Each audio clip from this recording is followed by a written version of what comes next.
Hello, hello. Hey, Mel. Hey, Linda. It's going to start in a minute. Let me pull it up.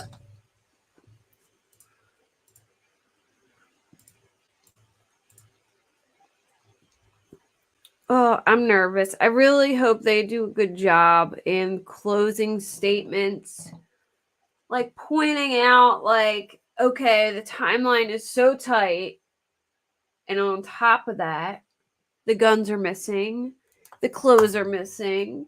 Alex drives by this location. You know, he lied. I think they need to point out those particular things along with the tight timeline to really stress, like, what are the odds that, you know, all this could. Oh, shoot, I didn't mean to do that. What are the odds that all this could come about like this? You know what I mean? Remember hearing about that. We would have heard about that had they done so. So I don't think that happened. Stevie O from YouTube asks, why did the prosecutor not realize why when visiting his mom, he spoke to Shelley about the time duration of the visit and law enforcement questions before he found the at the home? I'm a little confused by that question. So he spoke to Shelley about the time duration and they questioned him before he found the massacre at the home. I don't know. Am I reading that clearly, Tracy? Do you understand what they're asking? I'm so sorry. I'm a little confused by that. Yeah, we're going to get. Oh, sorry. Let's try another one, Tracy. I'm still stuck yesterday when Alex said I didn't intentionally hurt Maggie and Paul. If he's conniving, why did he say it? I.e. legal reason. If he's not, it felt like a confession. About the time. That was interesting too. He said I would never intentionally hurt them. Did you view that as a possible confession? I did and didn't. It kind of goes back to where he said, instead of they did him so bad, right? This is someone who seems to, he goes on for a long time and kind of hangs himself with his own words. But, in terms of that statement, I'm not sure that I view that necessarily as a confession. However, if he is going to then try to potentially away, which he is sort of doing by his drug use. And I do believe that he was heavily addicted to opioids and other things, then perhaps he, was experiencing, I guess, this, out of body. It wasn't intentional. I did this because I was on this drug binge and, dope sick, like you said. And so perhaps that is what he's talking about, but I don't view it as a confession. Yeah, I think he's got a weird way of speaking. I mean, he's got like his own style. Like I did them so, or they did them so bad, or I did them so bad. Whatever he said, he definitely does have a weird way of speaking. For somebody who's a lawyer, he speaks, in a very different way. It sounds like. Psydoc from YouTube question: isn't the emotion on stand demonstrating that Alex is reactionary? He gaslights as well. Can the jurors see this? Michael, do you feel that Alex Murdaugh is misusing emotion? Is he gaslighting from the stand? I'm a fool for it if he is, because it seems so genuine to me. I don't know the motivation for it. And I don't think we should discount the aw shucks, factor here. You mentioned that, Anjanette, that his way of speaking is it's just kind of aw shucks, Yeah. Everybody on the jury, though, is kind of from that area, right? So maybe it doesn't play as well with them. It's just like that's why we talk here. But it's just kind of, everything's kind of got a soft pedaling nature to it. And I think that when he busts out and cries like he does, I'm amazed. It looks like real emotion to me. I just don't know what's motivating it. It very well could be real emotion, but that's the question. What is causing it? We don't know. We're going to take one last question. And this one comes from KN8113 from Twitter. Do you think it will help Alec if the prosecutor... actually, no, let's not do that one. Diane from Facebook. Sorry about that. Funny how Alex couldn't remember things in those earlier days, but today he has no problem answering in full detail. He's giving more detail than asked. Oh no! Isn't too much. I know there was thing. a little Sunny, boy is he giving too much got lost, detail and they where found he him can in like a offer all this lawnmower stuff, bag and back in the then he's shed? like, yeah, I don't know, and if you just whatever. got the Amber Alert, I don't think it's the I think same he kid. is. I think he is talking entirely too much, and I think he should be limited, and he should stop being so combative, and just answer the questions that are being asked. I'm sure his lawyers. I agree. I feel like they need to limit his answers. He's explaining away too much. Things that he is saying, because I'm like, okay, don't do that. Don't say that. I just think he should just answer the questions. If he doesn't know, just say, I don't recall. But I think he is actually talking too much, and he is far too combative. I understand why. I understand the emotion, the thought of his wife and son being murdered. And if he is really fine, if he can picture that at the moment, and I can't understand whether he did it or not, that is not emotional. But I just really think he should stop. I am frustrated with Creighton letting him explain things and allow the prosecution to ask their question, state the answer, and if he wants to add something, wait until his attorney. Exactly. Right. Just say, I just need a one-word answer. I don't need all the explanations, because over to those pines. When his attorneys ask, it looks like they're trying to help him, but when he's answering, but I agree with you. And I want to know what Dick Harpootlian and Jim Griffin are thinking, because we've got a camera on them, and I keep makes looking. The jury I feel bad for him. I really wanted to be a fly on the wall at the jail when you guys were meeting with him the night before this happened. And I really want to know what Dick and Jim are thinking, because sometimes I'm just like, I don't know what they're thinking, but I can kind of imagine. All right. This has been great as always. We appreciate everybody joining us for our question and answer session. To resume soon in the trial of Alex Murdaugh with the cross-examination of Alec. They're crying along with him. You gotta be kidding I'm me. Anjanette Levy, and again, I'll be signing off. Michael Bryant is taking over, and I will see you again next week in Walterboro, South Carolina. Stay with us. We'll be right back.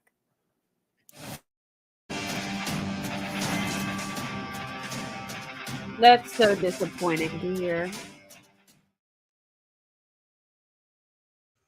I like, especially after today, I cannot believe, like, I feel like they narrowed down that timeline and they got him to admit he lied about so much stuff. Why would he lie about all that stuff? Why would he just lie about it because of drugs? I'm sorry, I'm just disappointed with Creighton, because I feel like he did a good job narrowing down the line of the kennels, but he should have said who was using the hose. How did the hose get rolled up? Who put the dogs back? I mean, yeah, he needs to ask yes and no questions. He needs to stop letting Alec explain himself.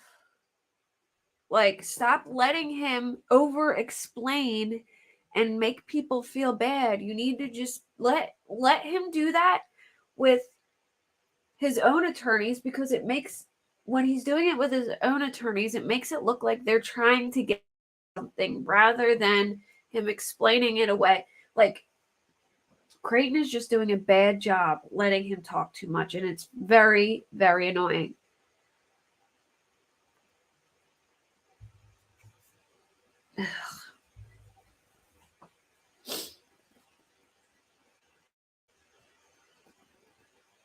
Yeah, I agree. It'll be probably hung, not guilty.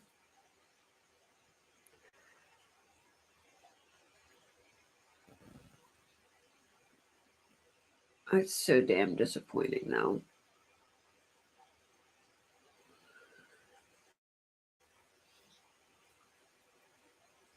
Let's see on Twitter if they're saying anything about the jury. Usually you have a couple people who are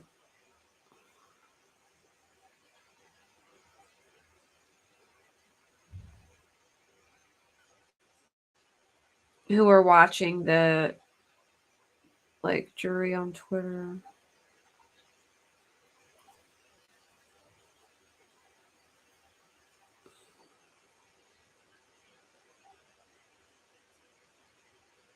I mean, they had so many people who were agree with Depp. I'm just surprised nobody's like,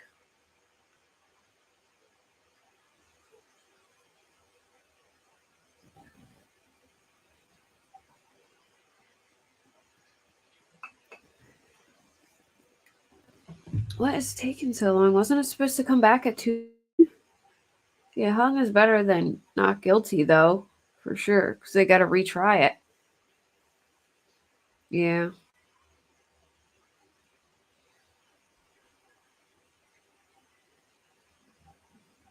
Yeah, true, Glenn. True.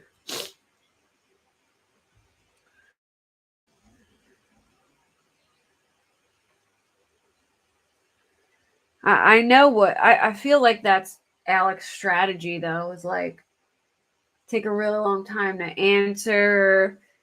You know, he knows how to do it.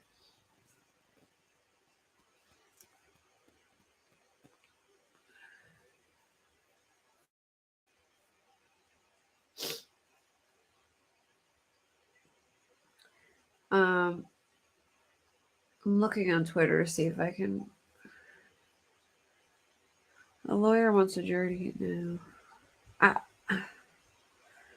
Man, his talk of that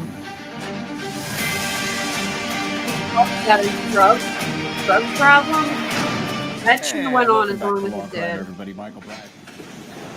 It should not have went on as long as it did.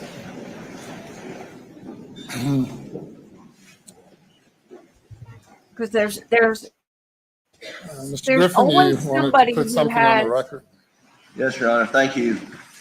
There's During always somebody who has cross-examination of Mr. someone Murdaugh, who has a he drug had problem, testified that family or themselves. in relation to the financial It's crimes, that he had tried to meet with the Attorney General's office, and that on multiple occasions, and that he had, from the get-go, had always been willing to sit down with them.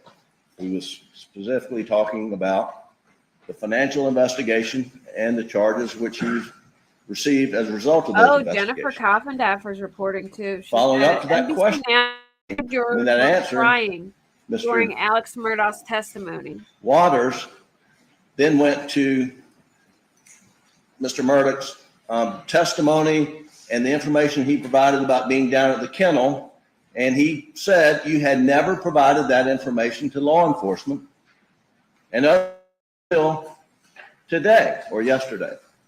And Your Honor, that is a direct violation of Dole v. Ohio, where the Supreme Court said that cross-examining the defendant about his failure to have told an So they were crying when he talked about his relationship with Paul and Mag. Is a due process violation. The court goes on to say the defendant's post-arrest silence cannot be used against him, violates due process.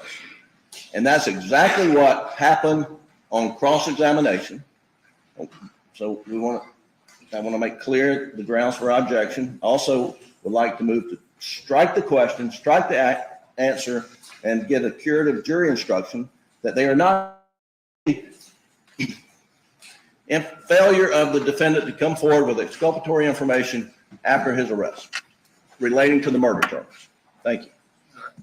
Mr. Waters, Yes, sir, Your Honor. Clearly, this defendant has given statements on multiple occasions, and that operates as a waiver under Doyle. Additionally, my question was not so limited as Mr. Griffin says, and it was in fact the defendant who made a point of saying that he had repeatedly tried to talk and put that in issue, at which point this was directly responsive to what he brought up. Additionally, this was also, all that was discussed were public statements of his counsel on his behalf and attributable to him. So there's no Doyle violation here. If Mr. Murdaugh had claimed his right to silence from the beginning and had kept that throughout, then the state would be precluded from commenting on the exercise of his right to remain silent. But one thing we know about Mr. Murdaugh is he has not remained silent at any point during this process, and he's the one that brought up this false claim that he had been begging to tell the kennel story when in fact he did not do so till yesterday. Doyle primarily addresses the issue of post-arrest silence. If an accused is silent following an arrest, then it's improper to comment on a post-arrest silence. Although that was before they narrowed down the timeline. Allow a person, an accused or a person who's suspected to give contradictory information or to voluntarily give a statement or to voluntarily give a misstatement, as has been acknowledged here. I do not find any Doyle violation, and the record is protected. I certainly understand the defense raising any and all possible issues, and they can be raised, and you've done it here. The record is protected, but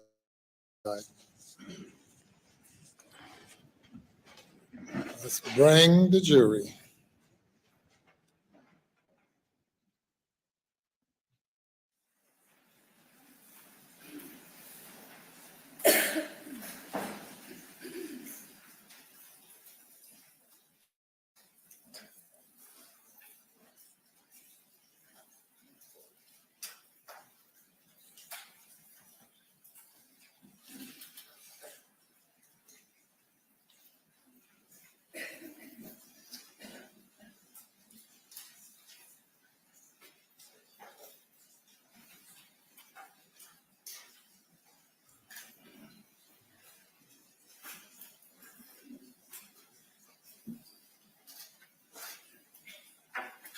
Apparently, John Grissom, or however you say his last name, was in court. The guy who writes the books.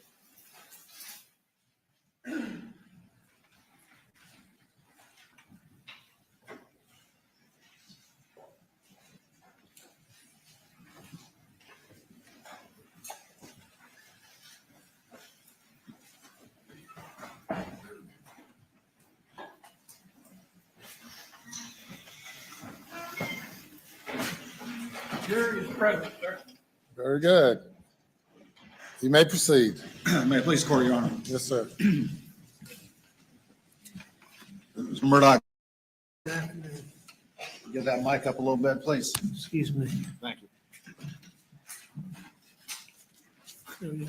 When we left off, we were talking about at what point during that interview in the car with Dave Owen that sitting you in front of Buster yesterday. decided to start lying about murders of your wife and son. I'm gonna pick up this video real quick. Not gonna play the whole thing, but we'll start from 2 minutes and 9 seconds. We'll just start the talk, take your time. Like when I came back here, I mean, I pulled up and I could see him, and you know, I knew something was bad. I ran They out. should have let that other feisty really guy bad. cross. My boy over there, I could see it was.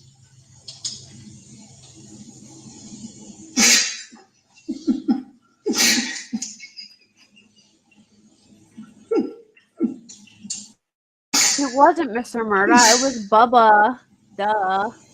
Bubba pooped in the bed. And I could see his brain on.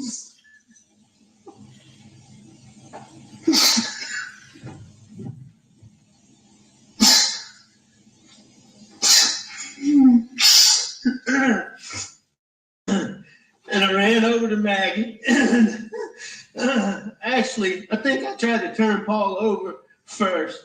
I tried to turn him over, and I don't know, I figured it out.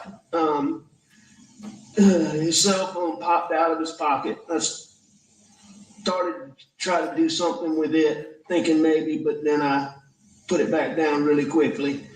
Then I went to my wife, and I could see.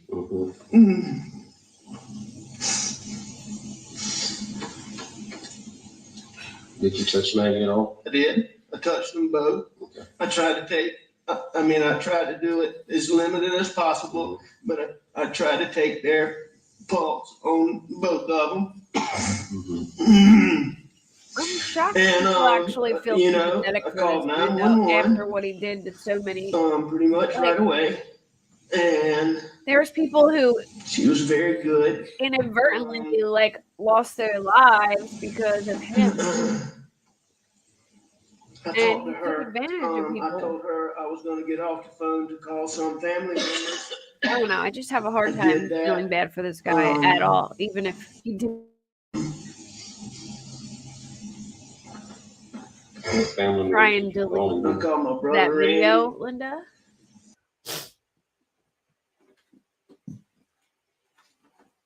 Excuse me. Why did I stop that? And I called my brother John. And I tried to call a little boy, real good friend that's right around the corner from here, but I didn't get him.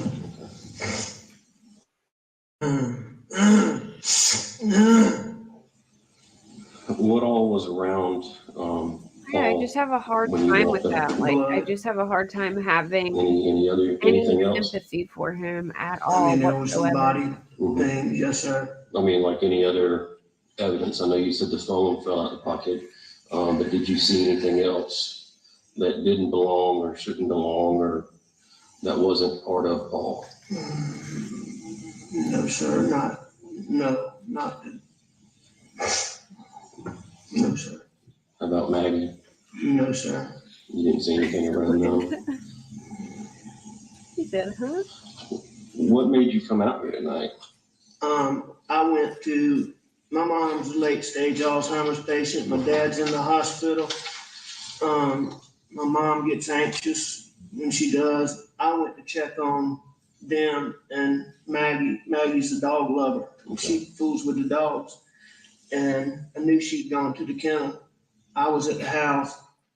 Just to be clear, you say you hadn't made the conscious decision to start lying about your wife and son. I don't believe so. Okay, let's continue on. Mr. Waters, I can't tell you exactly when that decision occurred. Okay. You can't describe to the jury the moment you decided to lie about your wife and son's murder. I can't tell you exactly when that moment occurred. I left the house and went. You did say earlier that when David Owen asked you about your relationships, that was a trigger point, correct? Well, that was certainly one of the things that contributed or made me. Okay. Now, there were already things that had gone on that. I am too. He annoyed me. He's not. As I he's said, not good at this at all. Put me in that mindset. Yeah. But exactly when I decided to lie about that, I can't tell you.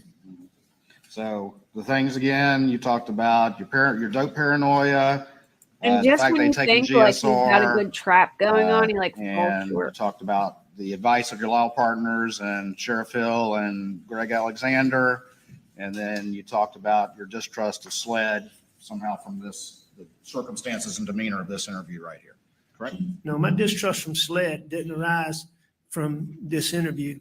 My distrust for SLED arose from a couple of things, and it's really several things. It arose from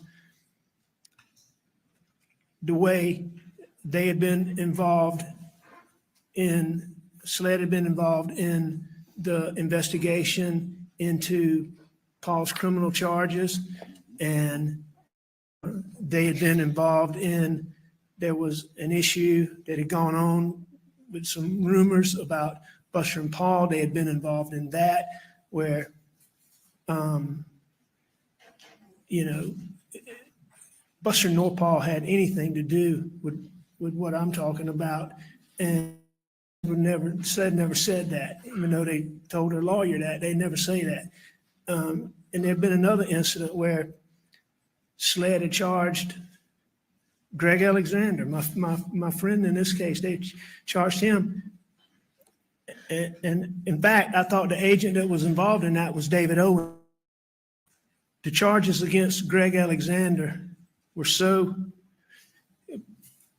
they were so wrong that my dad and I made a conscious decision, even though he was a career prosecutor, made a decision to go to the courthouse and sit with Greg Alexander while his trial went on, because It was 10 years ago, right?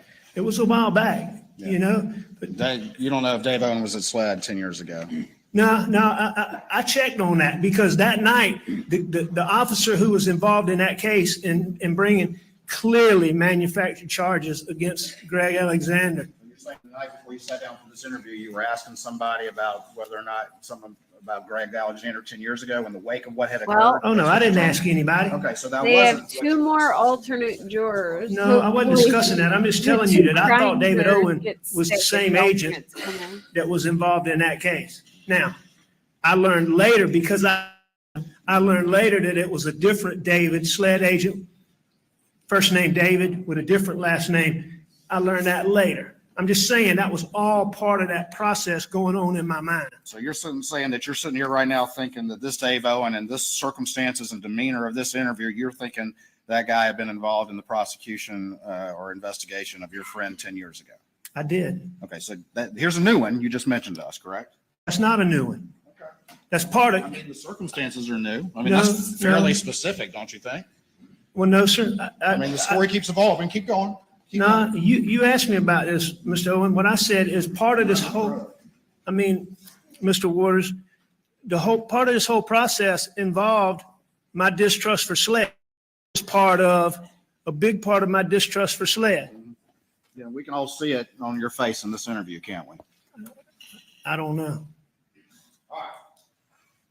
But you said what you just said a little bit ago, that wasn't the lie. That wasn't a conscious decision yet. So let's keep going. No, I'm not saying that. I'm saying I don't believe that it was exactly when I made the decision to lie about that. All right.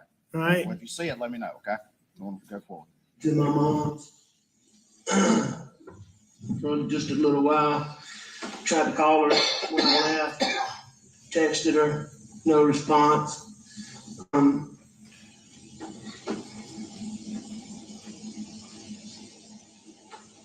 When I got back to the house was obviously nobody was in there. So I figured they're still up here fooling around. Paul was gonna be getting set up to plant. Our sunflower seeds got sprayed and died, and he figuring to plant the sunflower seeds.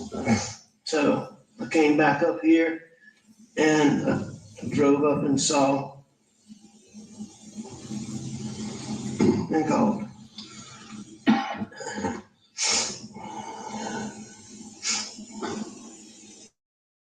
All been arguing over anything? No, What was their relationship like? wonderful, Wonderful.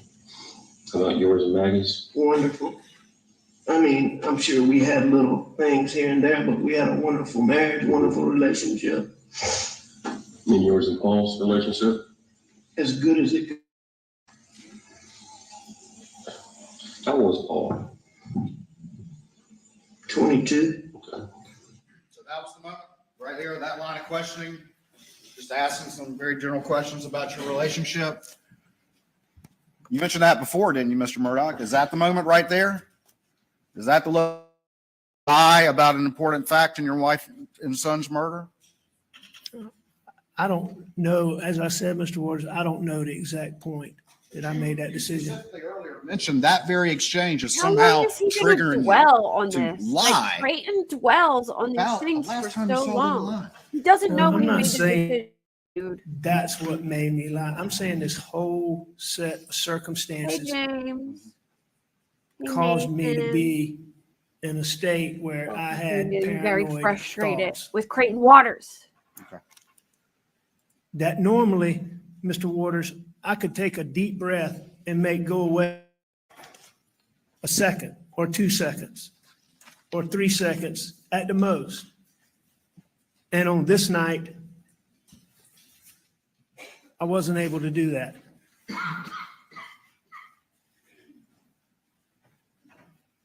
But all of those things that I mentioned, I believe contributed to that. Okay. Any more you want to add now, since you keep adding them?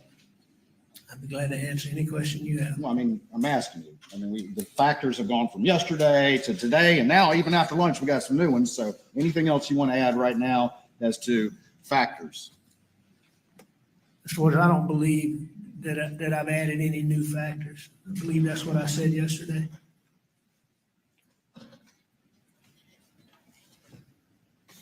All right.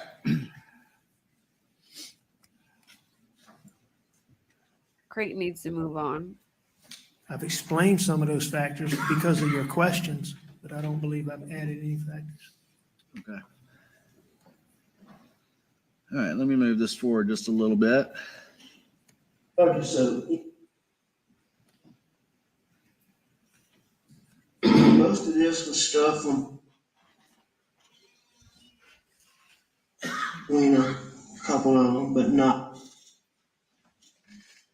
You talked about yesterday in great detail about the boat case, which you brought up on the 911 call and to Daniel Green, and then of course in this first interview, correct?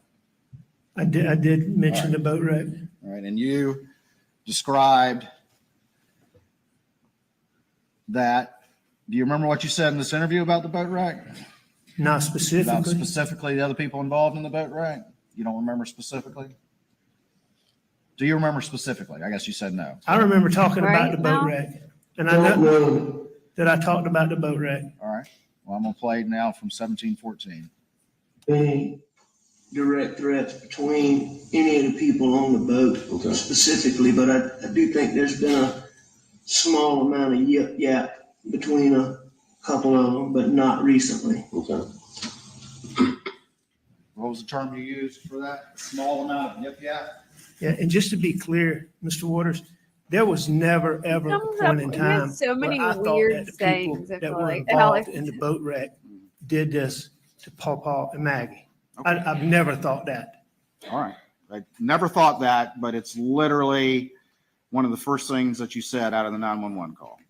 No, that's not what I said. I never, ever, It's one of the ever first under things he any says point in all the time time. believed that those kids that were riding in that boat or their parents or their parents. or their families. I didn't believe that any of the families, the people that were involved in the boat wreck had anything to do with hurting Maggie and Paul. Okay. But I can tell you that at that time, and as I sit here today, boat wreck is the reason why Paul and Maggie were killed. Okay. And I'm certain, So I believe it was, that. It was random vigilantes, the 5-2 vigilantes, huh? now what I believe, Mr. Waters, is I believe that when Paul was charged criminally,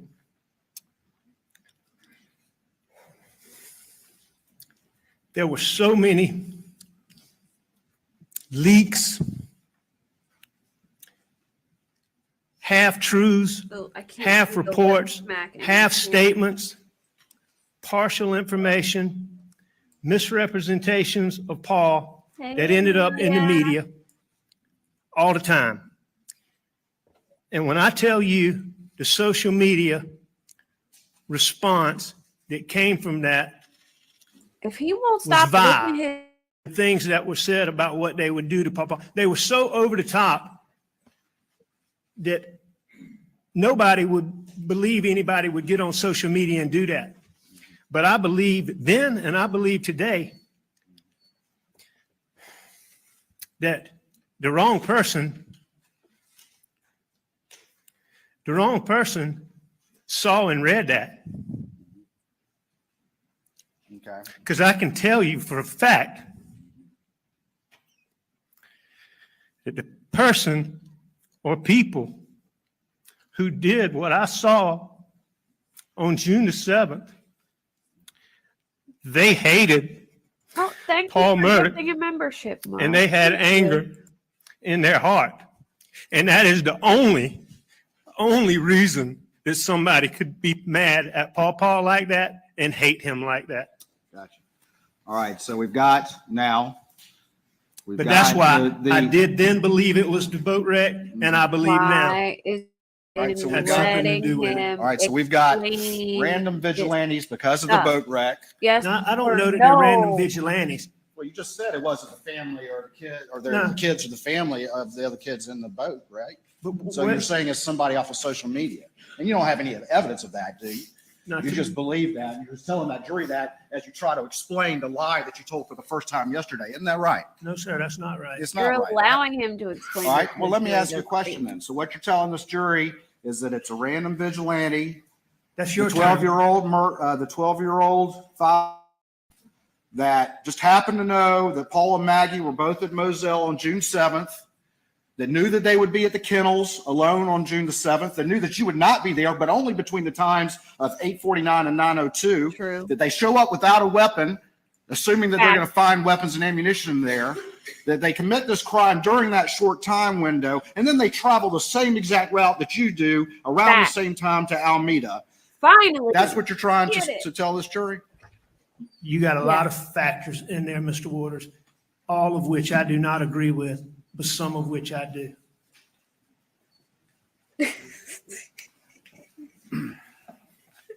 All right.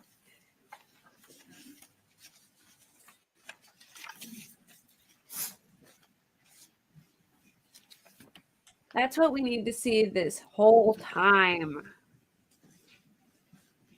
How would these people know Maggie and Paul were going to be there? Why would they come weaponless to a house with many, many weapons? You testified earlier that after this happened, well, let me back up just real quick. When you were driving to and from Alameda, why were you in such a hurry? Why are you rolling 70, 80 miles an hour down that dark, beat up road? I wasn't in such a hurry. You weren't? No, sir. All right.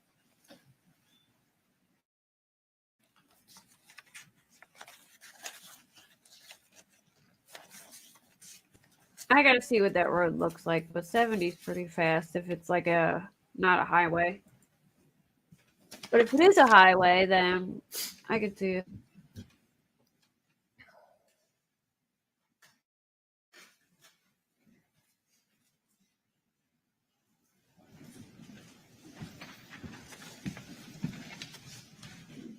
Show you what's been marked as States 573.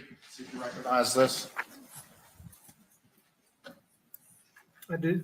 And tell the jury what that is. It's Mag's car, Right. What's it in front of? the house at Moselle, And what's between the house and the Mercedes? the golf cart. Is that where it was on June the 8th, to your recollection? No, sir.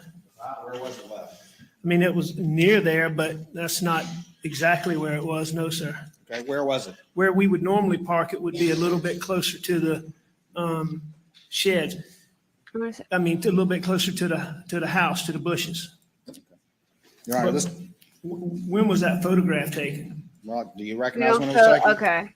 That's what I was No, wondering. I don't recognize. Is it like You a wouldn't dispute highway that or it is was it just like around the time of the a aftermath of the murders? Would you? Aftermath being when? Week, an hour? I wasn't there, Mr. Murdaugh. Do you recognize those? I recognize the car, I recognize the house, and I recognize the golf cart. But that is not, that's not exactly how it would have been All right. that night. Can you describe to me then where it would be different? Well, it would be more in line with, first things first is when we drove the golf cart, or when I drove it for sure, and I believe when the others drove it, you would come in and you would you would go across the little brick walkway that's in front of this. So if I would have come in and gone this way, or I would have come in and gone this way. This is not a place that any of my family would have known. And so what I'm assuming is this obviously is taken at daytime. And what I'm assuming is it was taken when SLED came to the earliest it was taken was when SLED came to the house the next day, which I believe the testimony if he was is all coked up, in the then I could afternoon. see him maybe And at this going point, and not realizing that golf cart, I would assume, would have been moved several times, but that's Right. not how it was. Well, where did you leave the golf cart when you got out of it around 8:49? In the manner in which I just talked about. Okay, well, help me out again so I understand. You would have come, where was it, where would it end It up? would have been, in this picture is facing to the right. Oh, I got you. The night that I drove it, I believe I parked it facing to the left. I understand. Would be customarily how I did it. And I believe I did it that way that night. Okay. Well, that's all right. And that how I would have gotten into it. All right. That's a very specific memory. Thank you. All right. At this Well, that's time, the just how it state would normally offer states 573 and evidence. Admit it without objection. Oh, no, very briefly.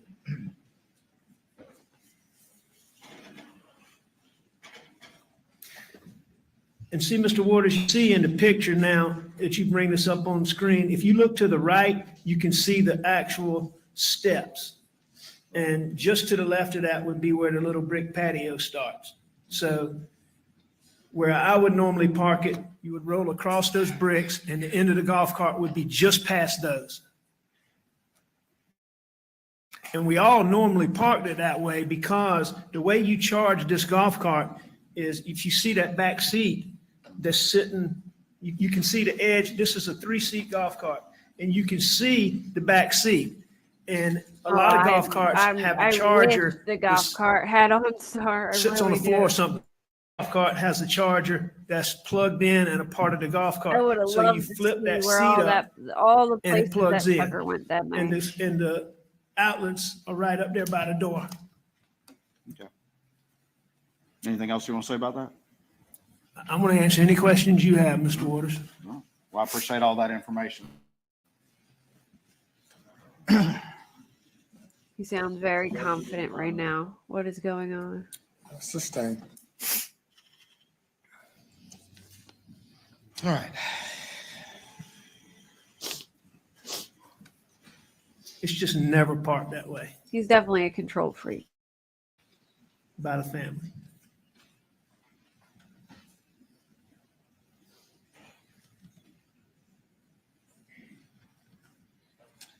Now the computer back, please.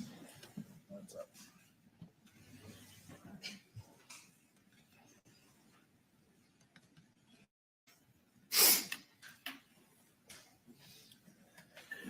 Mr. Murdaugh, I'm going to put up the second interview. This would have been June the 10th. I'm not going to play the whole thing, but I do want to go through a couple of things with you, okay? Anything you want to go through, Mr. Waters?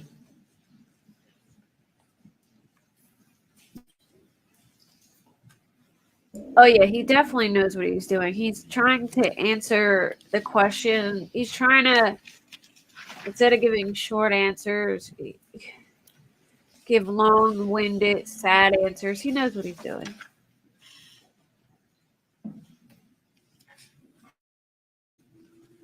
And Creighton is allowing it. But at I the same apologize. time, Got ahead of Creighton myself. I'm doesn't gonna do want to one look last thing on the first one. like too sappy and preventing him from saying what he wants to say. You know what I mean?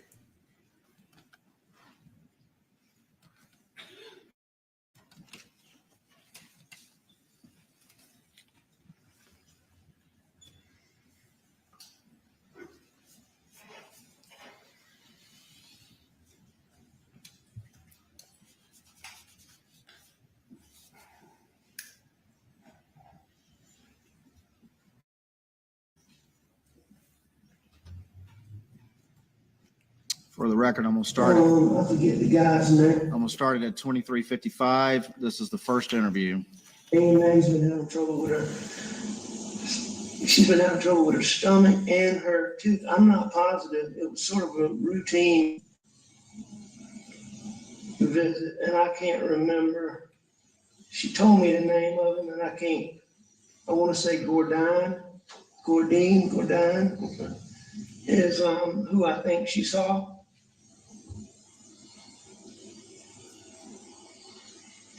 So was she back or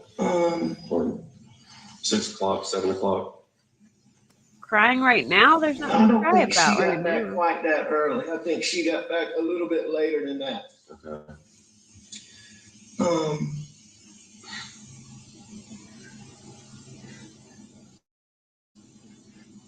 What did you do today?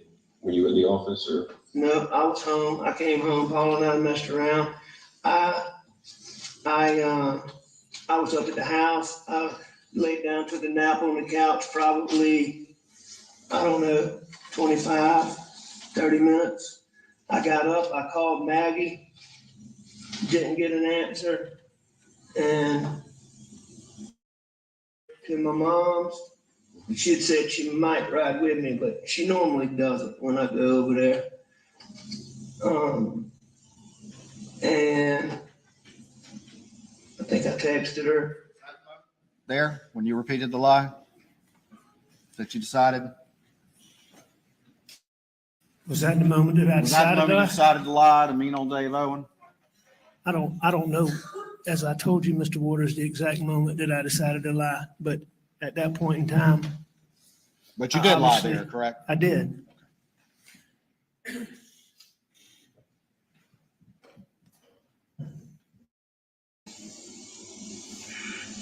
And she's very good about answering the phone, so that was odd, or calling me back. So that was odd, but it wasn't that big a I deal. wonder what the hell they'd be crying about now.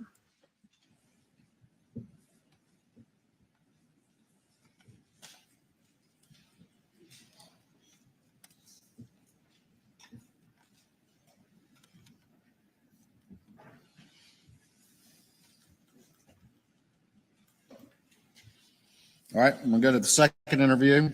It's been previously admitted.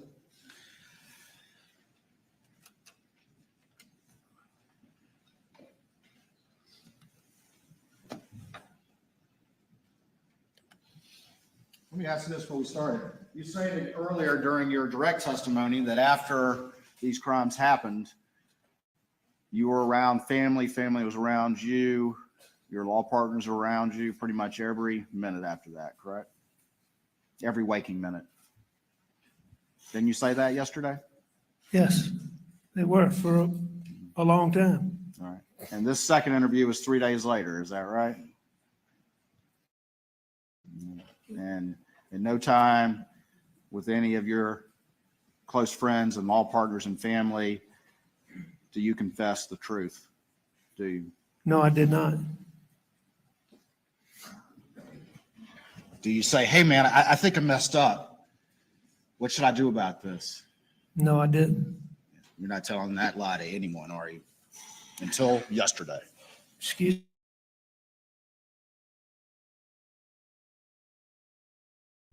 Not what lies?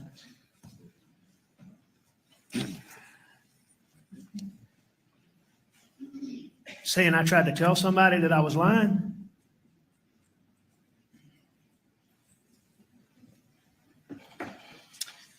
All right.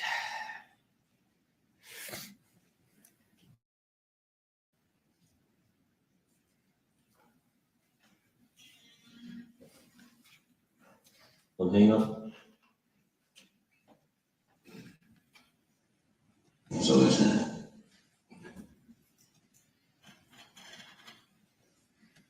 And All right, I'm going to move this to approximately 56.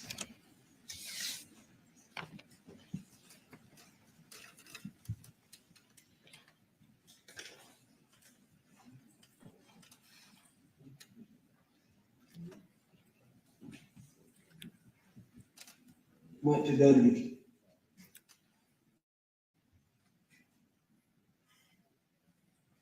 red thing, getting All right. correction, I'm at 1228. He doesn't like to go to doctors, making him go get his blood pressure checked. His feet had swollen up recently. Wow. So, it was a big, huge deal. We hung around the house for a little while. I know that Maggie went to the kennels. I don't know exactly where Paul went, but he left the house too. Okay. How did Maggie get down to the kennels? I don't know. On normal occasions, she would drive a buggy, drive a four-wheeler, or very common for her to walk. Okay. How about Paul?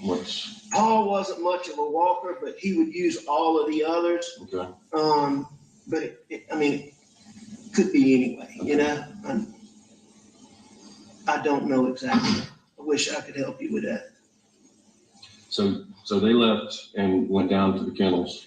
Well, Maggie went to go to the kennels. Okay. Paul left. And I'm assuming Paul left Okay. because of, Gotcha. what happened. I'm assuming Paul went to the kennels. Okay. And what did you do once Maggie and Paul left? I stayed in the house. Okay. And I was watching TV, looking at my phone, and I actually fell asleep on the couch. Okay. And what time did you? I don't know exactly what time I woke up, but when y'all get my phone, I think one of the first things I did when I got up was call Maggie because I was going to my mom's. And I know I texted her because I checked my phone. And what time did we say the text was, Jim? It's like 9:06. I didn't see it. Yeah, I got it written down for you. I showed you the other night, didn't I? Yes, sir. I got it. So, I texted her. So I called her just before that. And she didn't answer at that point. And I left to go to my mom's. Okay. She didn't answer at that point. Y'all will just have to look. I'm not sure if I called Paul. Well, and that's why we're getting phones so we can nail down the times and everything. Pretty much all of that was lies, wasn't it? I'm gonna mute this and come on my phone. The while part I about me look at not my being at the kid. kennel was a lie. Well, also not knowing that Paul went down there, not being sure, that was a lie too, wasn't it? You're putting some detail on this thing, aren't you? Not knowing when Paul left. Everything about me not going to the kennel was a lie. And you're able to just do that just so easily and so convincingly and so naturally, don't you? That's not for me to judge. That's true.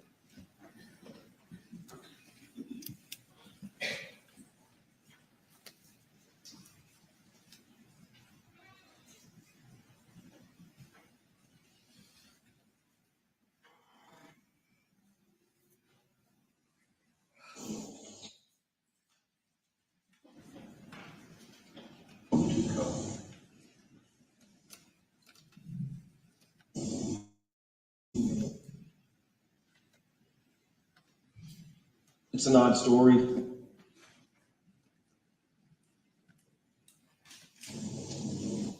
can get to where I'm going. Right now. So do y'all have any good clues?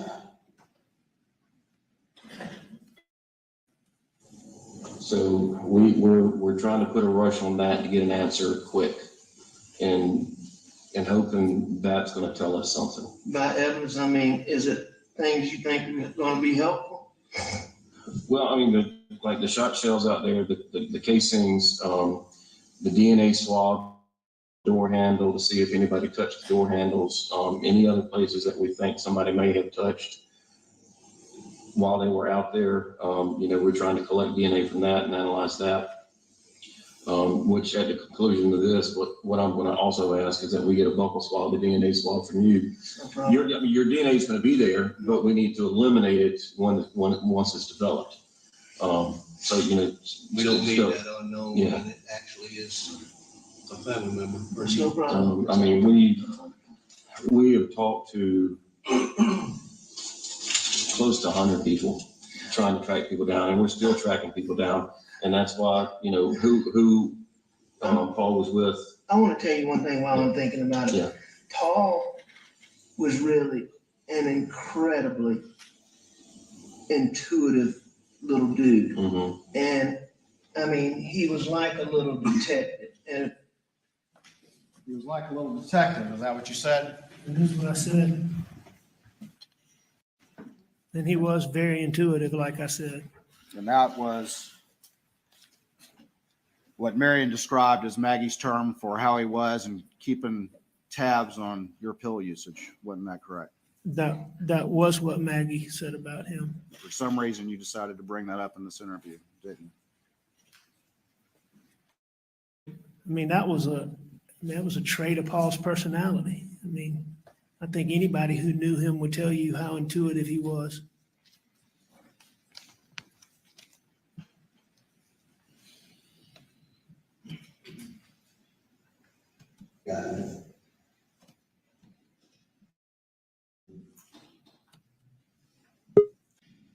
I went through hours of videos. All right. For the record, I'm at 4630. well, thank y'all Yeah, very much. so You don't have to call me Mitch. You just call me Alex. Thank you for that. courtesy. When you and Paul got back in the house, Miss Maggie's there, and y'all eat supper, which has been prepared. And you said you laid down and took a little nap. And when you got up, Maggie and Paul was gone, or did they leave when you laid down? I believe that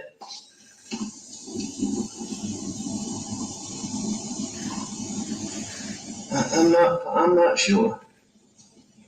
But they weren't there when you woke up around the 9 o'clock mark or so when you made the call to Maggie to let her know you wanted to. No, nobody was in that house when I left.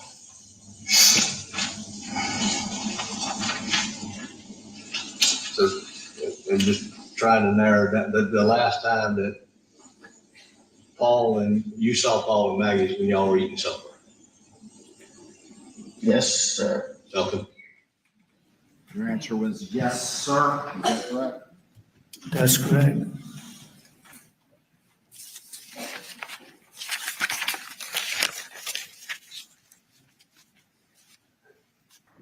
All right, I'm on my phone, but it's windy.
About to go to the August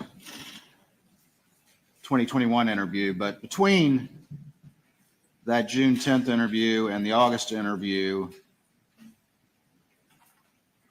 you were not working very much. Is that correct? If at all? No, I definitely wasn't working very much. I think I was working a little bit, but no, not very much at all. Did you go to Johnny Parker to borrow $250,000 in order to cover the Ferris fees? I did. You did? I did. Did you tell him what that was for? No, I did not tell him what that was for.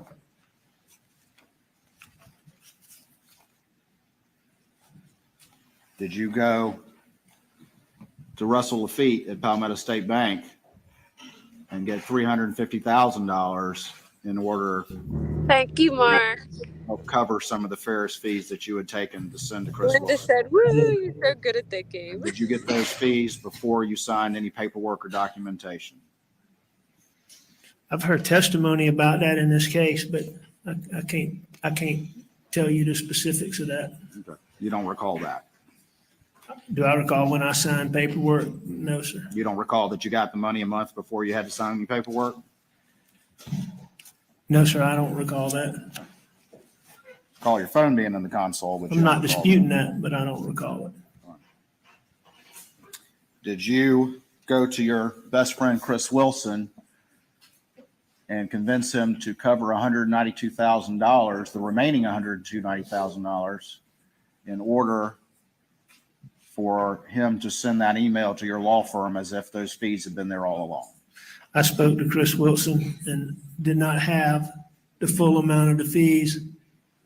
And I got Chris Wilson to put the remaining fees in his trust account. And when you did that, you didn't tell him the truth about your life. You just asked him to cover you, No, I correct? didn't. I did not tell him. And he agreed to do that because of his belief of who you really were, or who he thought you were.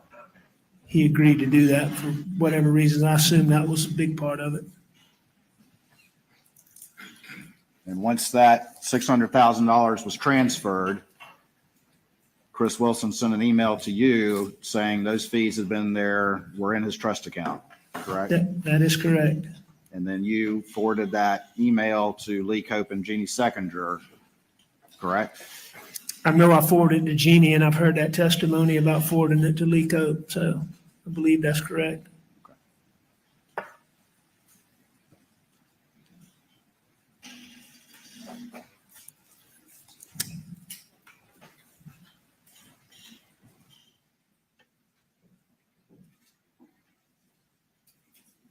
Why'd you not get it off in PSB? Because at that time, there were limitations on how much I could borrow because Mags was passed. And so I was limited. I couldn't get a loan against Moselle and had to get a loan against Palmetto State. Against Edisto.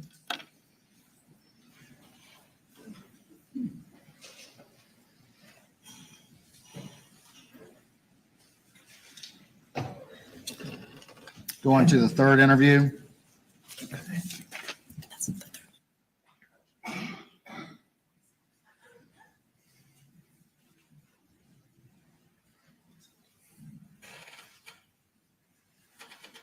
All right, I'm going to go to 1745.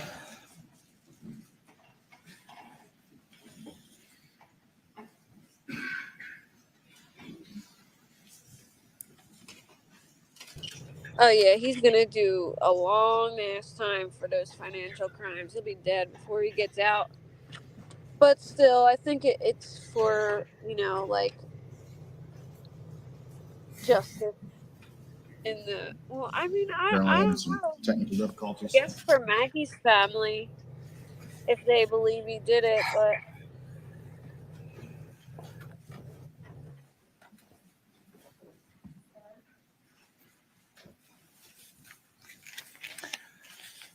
Jury's seen this, so again, you repeated the same lies over and over again, I did.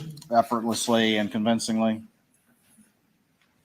I don't know about that. Well, they can see it there. I agree with that. Nobody yelled at you. Nobody yelled at me. Nobody, none of these guys were ever discourteous to me. Like Nobody what? I said, none of those guys were ever discourteous to me. You made a comment earlier that David Owens was mean or something about being mean, and he was never mean to me. All right. But you decided to lie in part because you distrusted David Owen.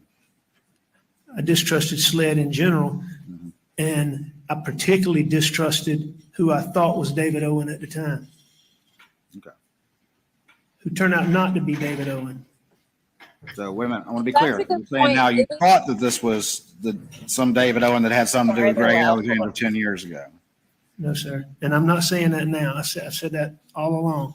Uh, The person that I saw and watched in Greg Alexander's trial that was clear to me was just, it was terrible what they did to Greg Alexander. And Maybe the the person jury won't that feel SLED sorry. who was responsible for that was a Going guy to named jail David. anyway. All right, and I'm not even getting to his last name. I thought that David Owens that night was that guy. Later, down the road, and it was a while, I checked into that and I found out that I was mistaken, that it was not David Owens. It was So a when we went different back guy. and we spent a lot of time going through that first statement, you're telling me now that you were sitting there thinking that this was a completely different guy the whole time, and that was on your mind during that entire interview. Yes, at the time, All right. I thought that David Owen, no, I didn't think David Owen was a different person. I thought that David Owens was the person that my dad and I had watched. Just, I mean, my dad and I truly thought evidence was Yeah, you said that part. manufactured, and I thought it was David Owen, and I was wrong about that. But that's what I thought that night. Any other factors or details you want to add about your decision? I want to answer any question you have, No, Mr. no, I mean, Waters. let's, any more? Do you have any more questions, sir? No, I I mean, am any more picking about up your my decision? child I from mean, I just school. want What do you to mean? get it all out now. If you have any questions, I'll be glad to answer. All right, well, I do. And I have to wait till he goes to his dad's. Tell me And then about we the can go get replacement this blackout. thing.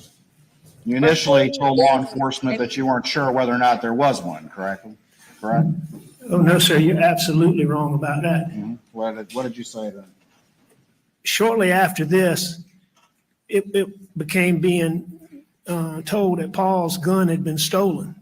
And the one you heard talk about being stolen from the thing. And I'm not sure how I learned this, but I learned that somebody, I believe SLED had gone to John Bedingfield, who made those guns, and could only find paperwork for 2 blackouts, one of which they were saying was stolen in 17. And that's what they were telling me. And I was certain and told them that I was certain that there was a third one.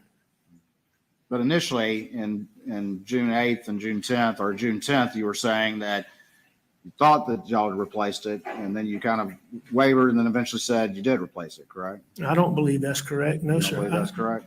No, I don't believe that's Did you correct. say to law enforcement that you thought that the third gun, the replacement blackout, had gone I don't missing think Christmas he of ever 2020? thought SLED would get involved. It did go missing in Christmas of 2020. So you're telling them that one also had been missing 6 months prior, correct? When- Answer my question first, and then you can explain. Did you all tell law enforcement that that gun had been missing since Christmas time? I told law enforcement that when we looked for it at Christmas time, we could not find it. Okay. And that was accurate. We looked for it when we were trying to shoot hogs, when we had a group of people out there, and we could not find it. Okay. But you now know that it was there as late as turkey season. I know, sir. I know that Will Lovin and Paw had it right before turkey season, like Will Lovin testified to. So it was around, actually. It was around there at some point in time there, yes, sir. So you're saying it got stolen a second time, or you just don't know? No, If I'm you not. like big hairy 12-year-old man stole it a like second that, time? all you true Texan. I never said a 12-year-old stole any gun, Mr. Sorry, the Waters. 5'2" people stole it a second time? I don't know that it was stolen. I just know that when we looked for it at Christmas time, we couldn't find it. And I know this, I know that I hadn't seen that gun in a long time. I've heard the testimony that people who were at my house using guns and hunting with us all the time, Rogan, Buster, they didn't, I can't remember about Buster, but there were several people who didn't even know that gun had been replaced. So that tells me that that gun did not stay where our regular guns were. And I know that I didn't see it there. And that tells me that they didn't see it there. Of course you didn't see it there because it's got to be missing, right, Mr. Murdaugh? Ask that Yeah, question one more again. circumstance for your latest story to work is that it's got to be missing as well. It was when you told law enforcement it was missing at Christmas time. Now we've had testimony at this trial, and now you're still claiming that you never saw it. It must have been kept somewhere else. Where else would it have been kept? It could have been kept anywhere, Mr. Waters, the way Paul did guns, the way guns were handled around there. I was terrible about that. You're terrible about that. Y'all can hear me, right? I should have been stricter. But you know that that third gun was fired right outside the gunroom door in turkey season of 2021, correct? I know that now, based on what Will Lovin said. And you know it was also fired across the street at y'all's shooting house around that same time, don't you? No, sir, I don't know that, but I know that I would assume that it was fired at the shooting range, but I don't have any reason to believe it was done in close proximity to that time.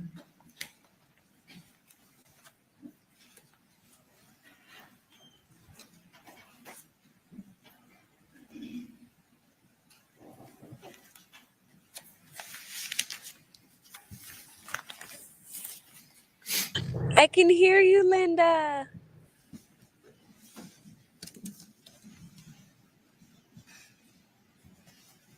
I like that name, True Texan. A few months go by, a couple months go by.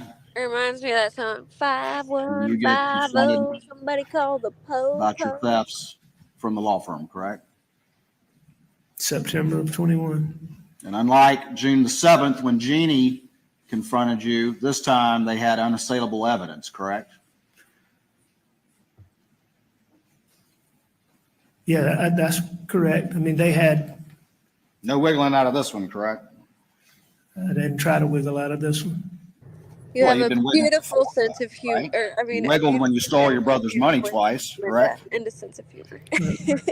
I admit, It's so pretty through the I don't YouTube. dispute cashing that check twice.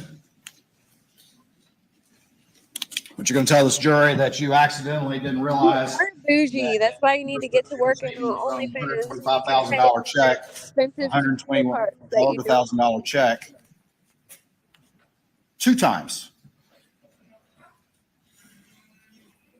How many $120,000 checks do you receive? I got that check, and this is several months after. I mean, you can look at my finances and you can see how I was doing. I didn't balance a checkbook.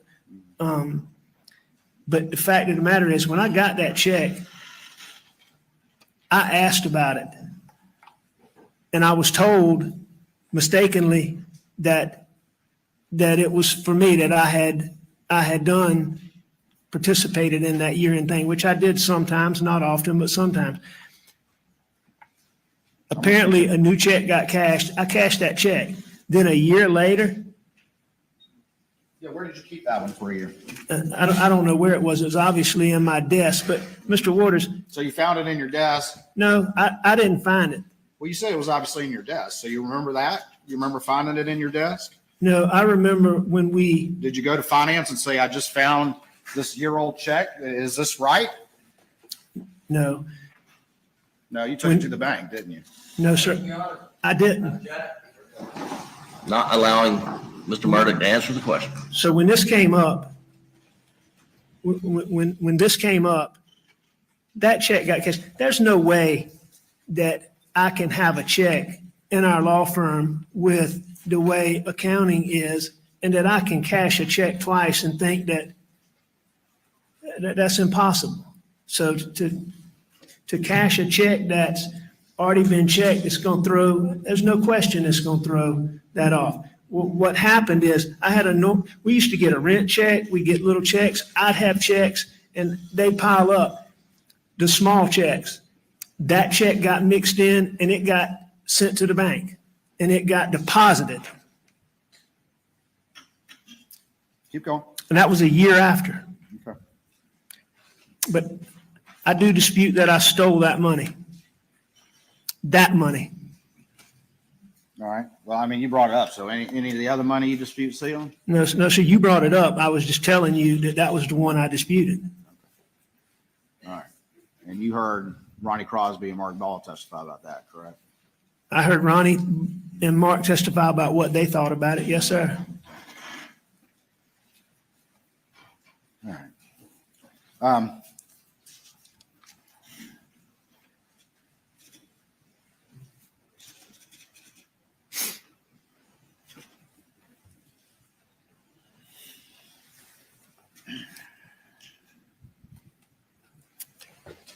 You testified yesterday about the side of the road, Yeah, yes, sir. and then you heard the testimony during the state's direct case about what you said on the 911 call. You heard that, didn't you? I did hear that. You heard the 911 call where you said you'd been attacked by an unknown assailant and described him, I did. and you saw the video from the ambulance where you said you'd been attacked by an unknown assailant and described him, I did. and you heard the testimony from Ryan Kelly where you again went into detail and described this attack from an unknown assailant, I did. and you heard the testimony about your interview on September 6th with law enforcement, in which you went into great detail and again described this unknown assailant. I did. And you heard the testimony, and in fact, the image was put in about how you sat down with a sled sketch artist and spent a period of time with her going forward and creating an image of the supposed assailant. I did sit down with her. I was in the hospital and they came in, sat down with me, asked me a bunch of questions. I answered their questions, and Yes, you did. You it sat came there, to it came up with a composite. Yes, sir. sat there and answered their questions just as effortlessly and convincingly as you've been trying to do for the past 2 days. Isn't that correct? No, sir, that's not true. In that hospital, I mean, I couldn't sit still. I was standing up. I was walking around. I was using the bathroom with the lady sitting right there. I was 2 days into not taking, 3 days into not taking pills like I had been. So no, it wasn't effortlessly. But I mean, I told him what I told him. I don't dispute that I lied. It was all lies, though, is the point, correct? It was. I mean, you're saying withdrawals, but you still were able to pull off lies in great detail. I Correct? lied to them.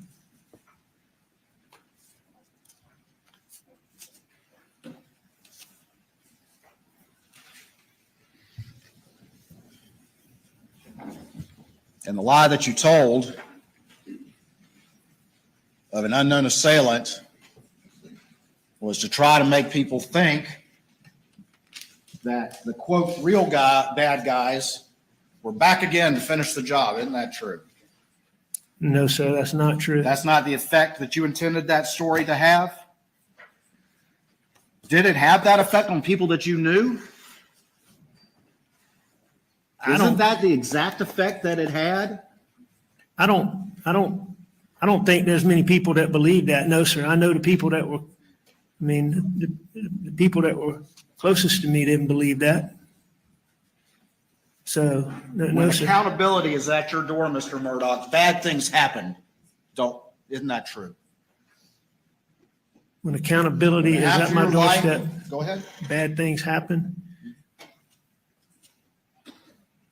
What do you mean by bad things? June 7th happened. September 4th happened. I don't believe that June the 7th happened because accountability issues were at my doorstep. Now, I do believe in September that I tried to get a man to help me kill myself because issues were at my doorstep. Every time, or I'm sorry, for the first time in your life, of privilege and prominence and wealth, when you were facing accountability, each time suddenly you became a victim and everyone ran to your aid. Isn't that true?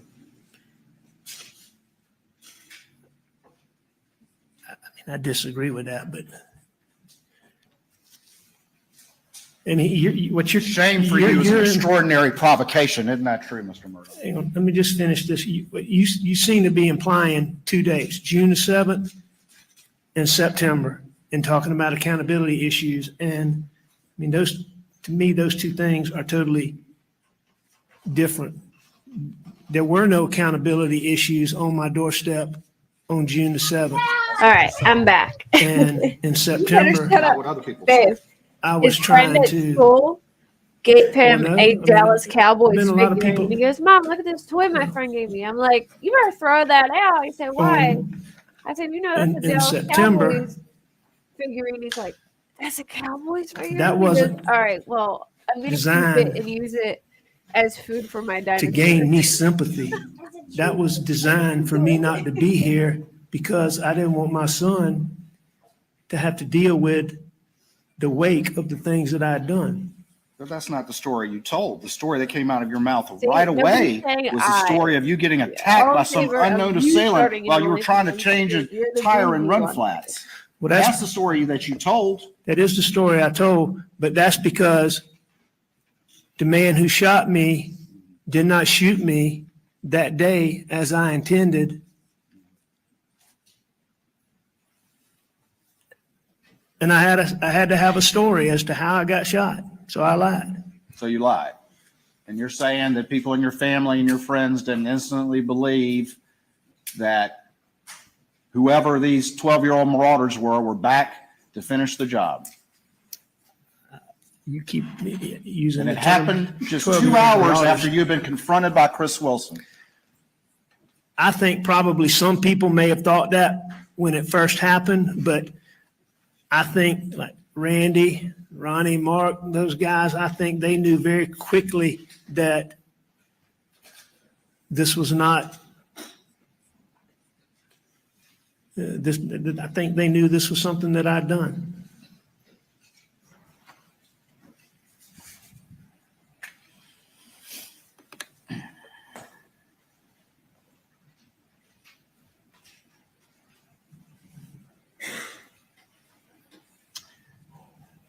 Shame for you, I asked this before, but shame for you is an extraordinary provocation, isn't it, Mr. Murdaugh? Shame for me is an What are you gonna extraordinary cover on your provocation. channel, Texan?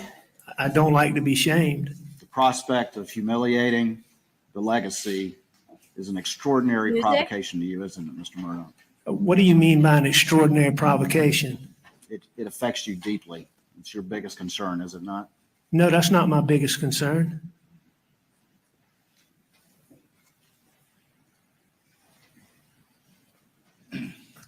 You're a middle-aged man like me. I'm 54 years old. I'm not sure. You look like you're in better shape than me, so I don't know. I was actually a couple of years behind you in law school, but we never knew each other, did we? I never knew you, no, sir. Had a very successful career up until this point. You know, Simple question. and the answer to that is no, Mr. Waters. I was an addict for more than 20 years.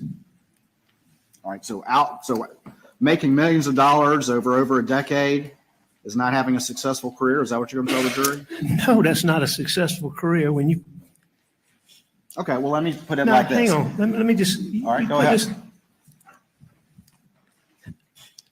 You know, it may have been what you perceive as a successful career, but, you know, I was the one who was fighting that.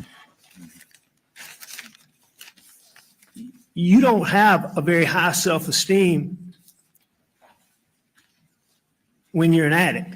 So I don't deem myself a success. All right, would you agree that at least outwardly you were perceived as successful?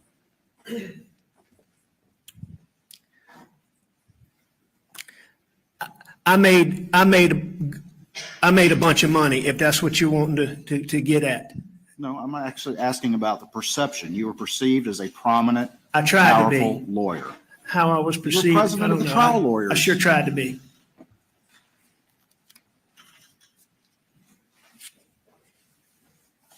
You lived a life of possessing authority. Possessing authority? Yeah, we saw the badges. You just admitted of your prominence in the legal community. I don't think that I lived a life of possessing authority. I never saw myself as that way. You don't think you lived a life of privilege? I think I was very privileged.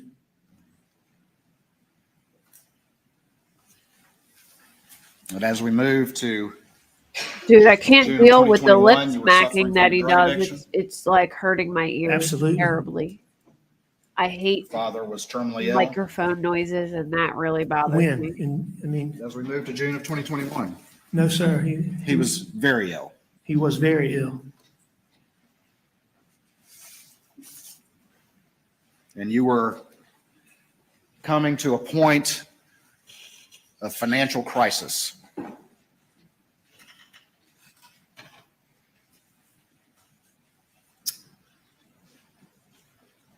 I was having financial issues like I'd had many times in the past. Mr. Murdaugh, are you a family annihilator?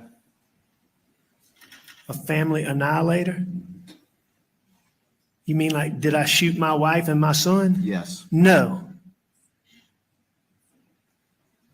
Would never Yeah, hurt Mark, Maggie I Murdaugh. just heard Would that never hurt Paul Murdaugh the owner gave it under any to circumstances. the school, and they're deciding to demolish it.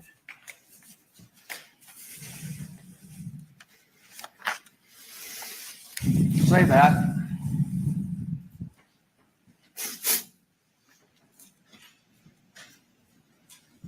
Excuse me? You say that, but you lied to Maggie, didn't you? I did lie to Maggie You lied to Paul. sometimes. You lied to your father.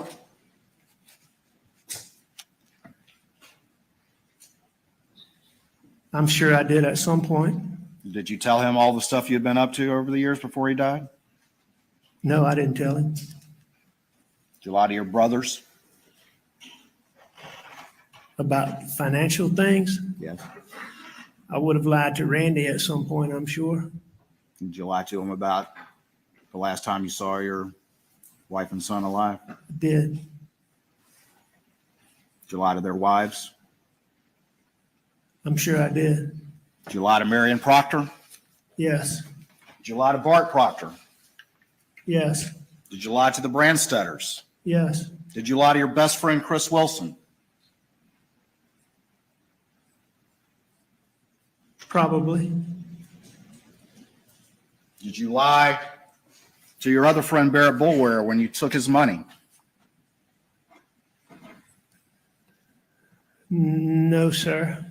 No. I didn't lie like I told you. I didn't lie directly to him. I lied to him by omission, like we talked about. I mean,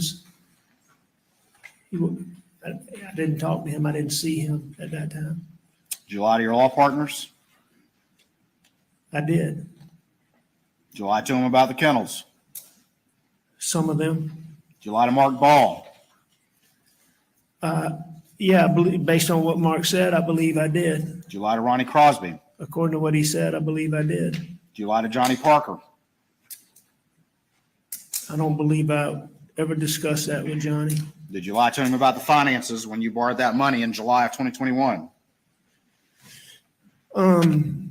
I don't know if I lied to him about.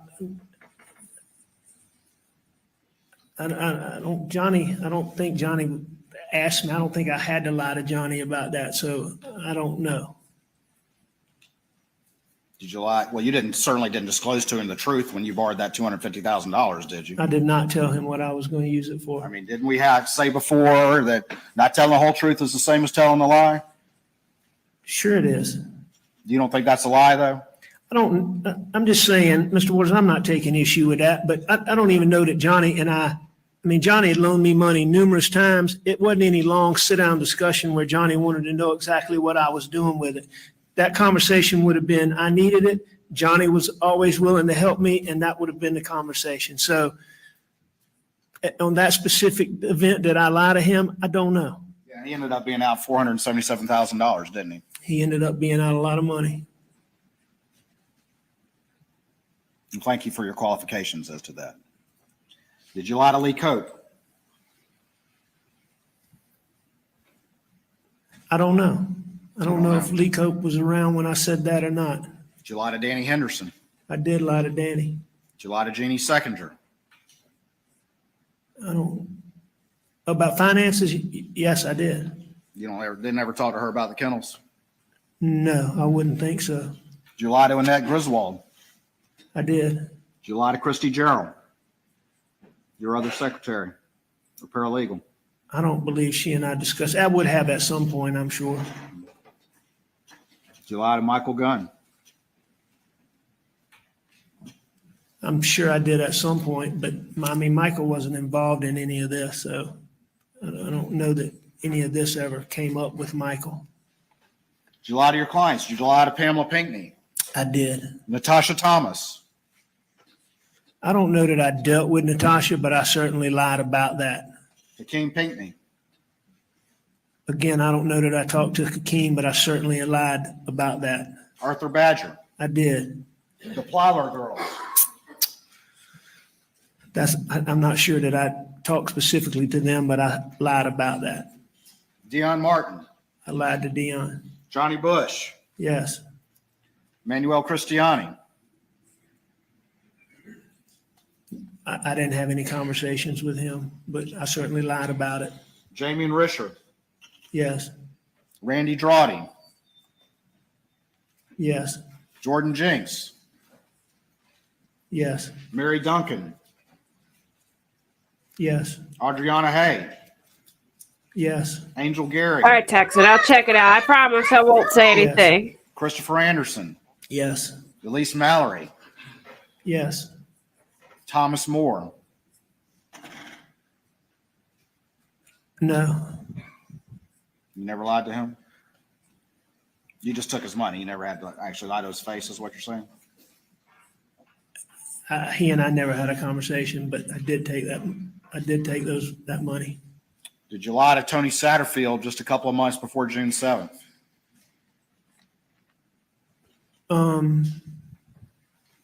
We saw the text. You want me to get it out? Just remind me. There's been a lot. Just remind me what it was. I'll show you what's been marked as 463. And I don't remember the exact date. So That was in April of 2021. Is that right? Where you text him and tell him how hard you're working on the case, and in fact, you had stolen millions of dollars from him? Tony Satterfield, who got up on the stand and told the jury about that? I texted him on April 12th, so 5 weeks before June 7th. Told him everything was okay. You're working hard, right? It's a complex case. Okay, Texan, that sounds good. We can do that. I won't Yeah, I told tell him I was anybody. working on the case. I give you my opinion. He was the son of your longtime housekeeper, Gloria. I'm sorry? He was the son of your longtime housekeeper, Gloria, who had served your family for many years. That's correct.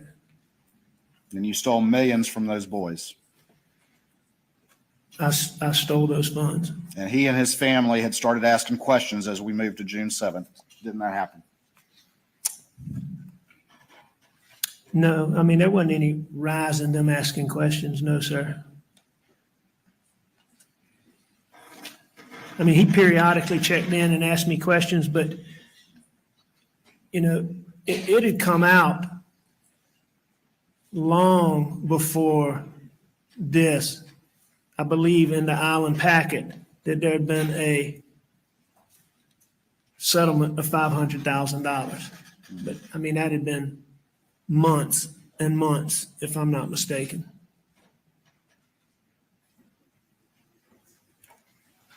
And so I didn't notice any uptick in Tony asking questions, and I don't believe that there was any uptick in Tony asking questions before June the 7th. So you just gratuitously out of the blue decided to lie to him and send that text? Or were there things going on externally that caused you to need to head him off at the pass before further questions started to be asked about money you couldn't pay back at that point in time? Nah, I don't think there was anything. I mean, on April 21st, I don't know what external factors you're talking about. Do you want to explain that one anymore? Explain what? Whatever you want. I just want to answer your questions, Mr. Waters. I am so lost on what's going on because I got sidetracked for like the past 25 minutes. What are they talking about right now? Lied to everyone about the side of the road, that people that came to stop the help and the ambulance folks and the 911 and Ryan Kelly and the composite sketch artist and all of them, correct? I lied to a lot of people about that. You know why people lie, Mr. Murdaugh? Because they know they've done something wrong. For the most time, I do. And you've been able to lie quickly and easily and convincingly if you think it'll save your skin for well over a decade. Isn't that true? I have lied well over. Okay, so he's just trying to show that he's a liar, McLiar. And you want this jury to believe a story manufactured to fit the evidence that you brought forth just yesterday after hearing this trial's worth of testimony. No, sir, that's not correct.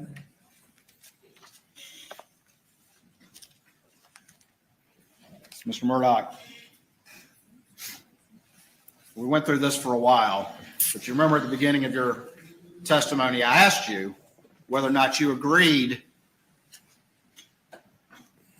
that trying to explain your presence on the kennel video was the most important part of your testimony before this jury. You remember that? And you said, oh, not the most important. I said, was it at least important? You recall that from yesterday? Yeah, I recall you asking those questions, yes, sir. And you agree it's important, don't you? I agree that is an important component. But I think there's a lot of important components. And you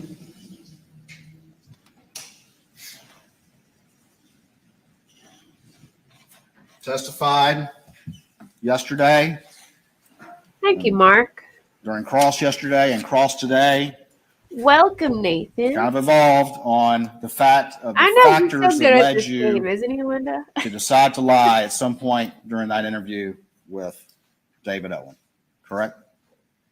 I disagree with that. I don't think those factors have evolved. I mean, you've asked some more specific questions, but those factors are still the same factors. You may have asked questions and gained a little more detail, but those factors haven't changed. But it was the dope paranoia. It was the fact that the deputy took your GSR. It was the fact that your law partners and Greg Alexander and the sheriff were telling you needed to have a lawyer before you talked to police. It was a factor that you got in the car with Dave Owen and thought he was somebody else from some case 10 years ago, correct? That believing David Owens was the person involved in the case that I talked about was one of the factors that caused me to distrust SLED. All right. And then also you said that they started asking you about, in that first interview, about your relationship with Maggie and Paula. And that's one thing you mentioned as well, correct? And that was certainly something that contributed to me having paranoid thinking.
What are we waiting for?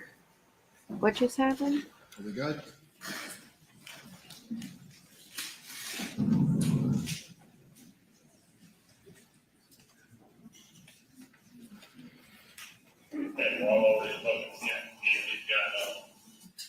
For the record, I'm playing the Daniel Green body cam video, 2026.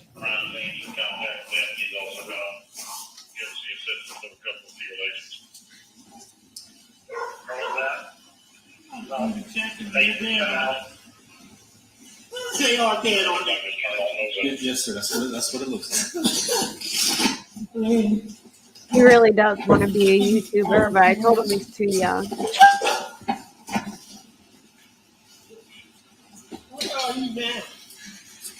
He had a popsicle when he got home from school, but that's it. All right. Yeah, the police are here now. The police are here now.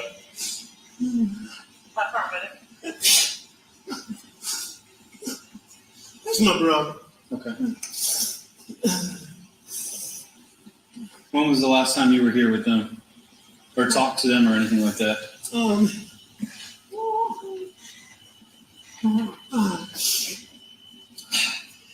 It was earlier tonight. I don't know the even know exact they time. had a strawberry and I cream left. I was Dr. probably Pepper. gone an hour and a half from my mom's, and I saw them about 45 minutes before that. That was Sergeant Green, correct? Yeah, that was Sergeant Green. Red At that dot. point in time, SLED was not there. I like No those one had George gotten GSR cherries from and you. cream. Your law partners or Sheriff Hill were not there. That's correct. No one had asked you about your relationships. David Owen was not there, That's correct. but you still told the same lie. And all those reasons that you just gave this jury about the most important part of your testimony was a lie too. Isn't that true, Mr. Murdaugh? I disagree with that. Nothing further.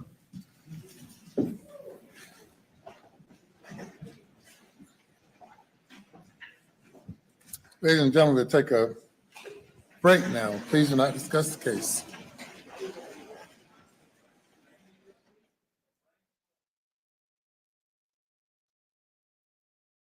Is that it for the day? Well, dang. I'm going to have to like rewatch the last hour because I did not pay attention at all.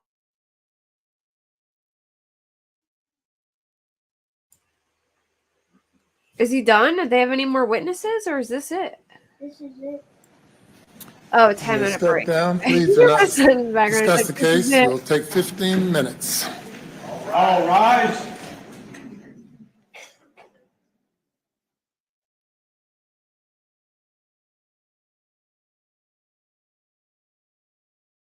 Question to you. I want to get your take on what we have just seen in this last hour, Sonny, with Alex Murdaugh being cross-examined. What are your big takeaways?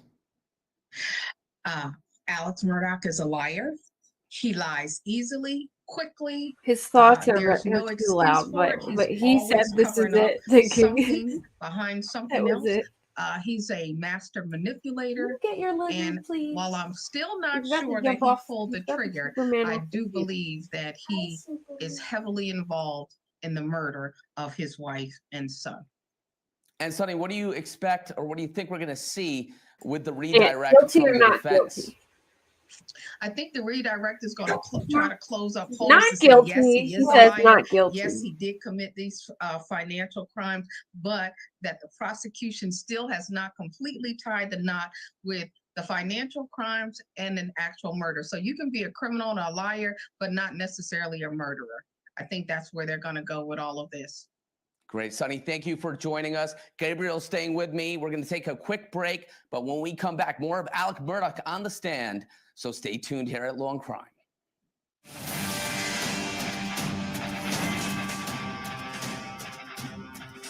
He's like, I don't know what that means.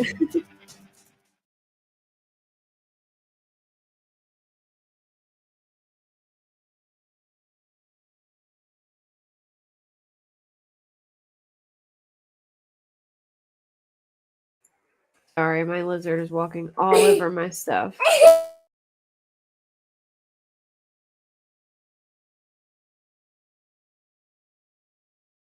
So what? I know. Law and Crime be taking like all these breaks. Like, come on, Law and Crime, come talk. They come on, they have all they gotta do is fill in time between 15-minute breaks and they disappear during the breaks. Despicable. I'm gonna have to walk away in a minute though when he gets picked up, but hopefully it's not during a time of complete silence. What? He picked his head and I pet his he's like this. You're playing hide and seek with each other. He's all over my stuff. And look at his missing toe. Poor baby. Yeah, my lizard climbs on the top of his tank, and it's like a metal cage, and he hangs from it. And I think he pulled one of his toes off because he has like a half a toe. Tell me Asian. It's an Asian water monitor. They seen it before. Yeah, it's an Asian water monitor. POTO. What? You don't even know that spells.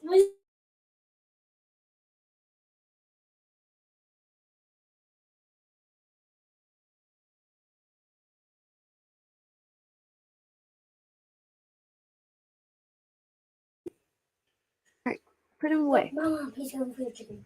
We used to have a bar in Dallas called the Lizard Lounge. You know, a lounge, a group of lizards is actually called a lounge. He's trying to eat my chicken sandwich. Take him away.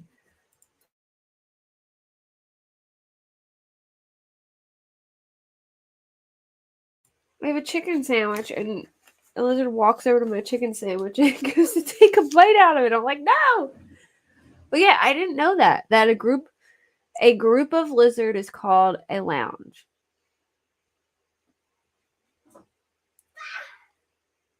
I know, we do need more emojis. I'll make some more. I'll have to get some more. Hey, Mom, look, I just got a brand.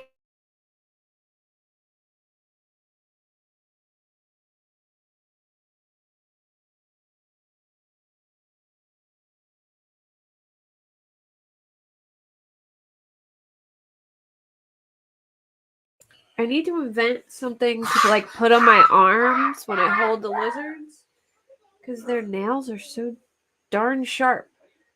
What is Law and Crime doing? How are they missing during the break? Like, this is their time to shine.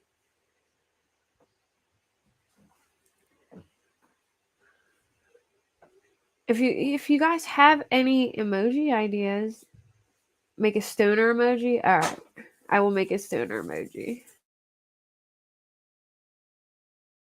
They're pretty easy to make. I just need like ideas. I know the No, Aunt, stop. Screaming in people's ears is rude.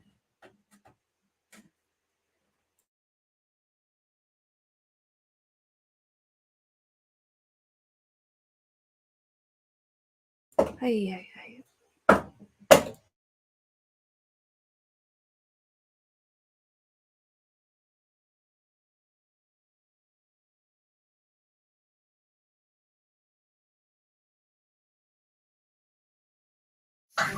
Well, you let me. Oh, good, right back. Oh, that would be a good one. A lizard slipping off at an eye. Well, I could do that. Okay, welcome back to Law and Crime. I'm your host, I'm gonna have Imran to like Ansari, manipulate and we one of have them to been make the middle watching finger though. riveting testimony from Alex Murdaugh, who, of course, took the stand in his own defense starting yesterday, testifying, and cross-examination roughly going about 6 hours today. I can probably draw And them the with my prosecution tablet just too. I need to get this little commenced or just like it's ceased called their like a paper cross-examination, cover, I so should it's say. easy. And we expect most Easy to likely some draw. redirect. And this gives me a great opportunity as we wait for that break between cross-examination and redirect to bring in my guest and chat about what we just saw and what we saw today. In fact, I'm going to order joining one me right in the now. studio here in New York City is Oh, Gabriel a troll Sepulveda one is Sanchez. good He is too. a I trial can make like a attorney out little of troll. Los Angeles. And Stop. also now joining me for this hour is Bob Mata. He is a criminal defense attorney in Chicago and also has a great podcast that you should check out called The Defense Diaries. Thank you for joining me, gentlemen. And Gabriel, I'm going to start with you. We have been seeing this cross-examination go through the course of this day.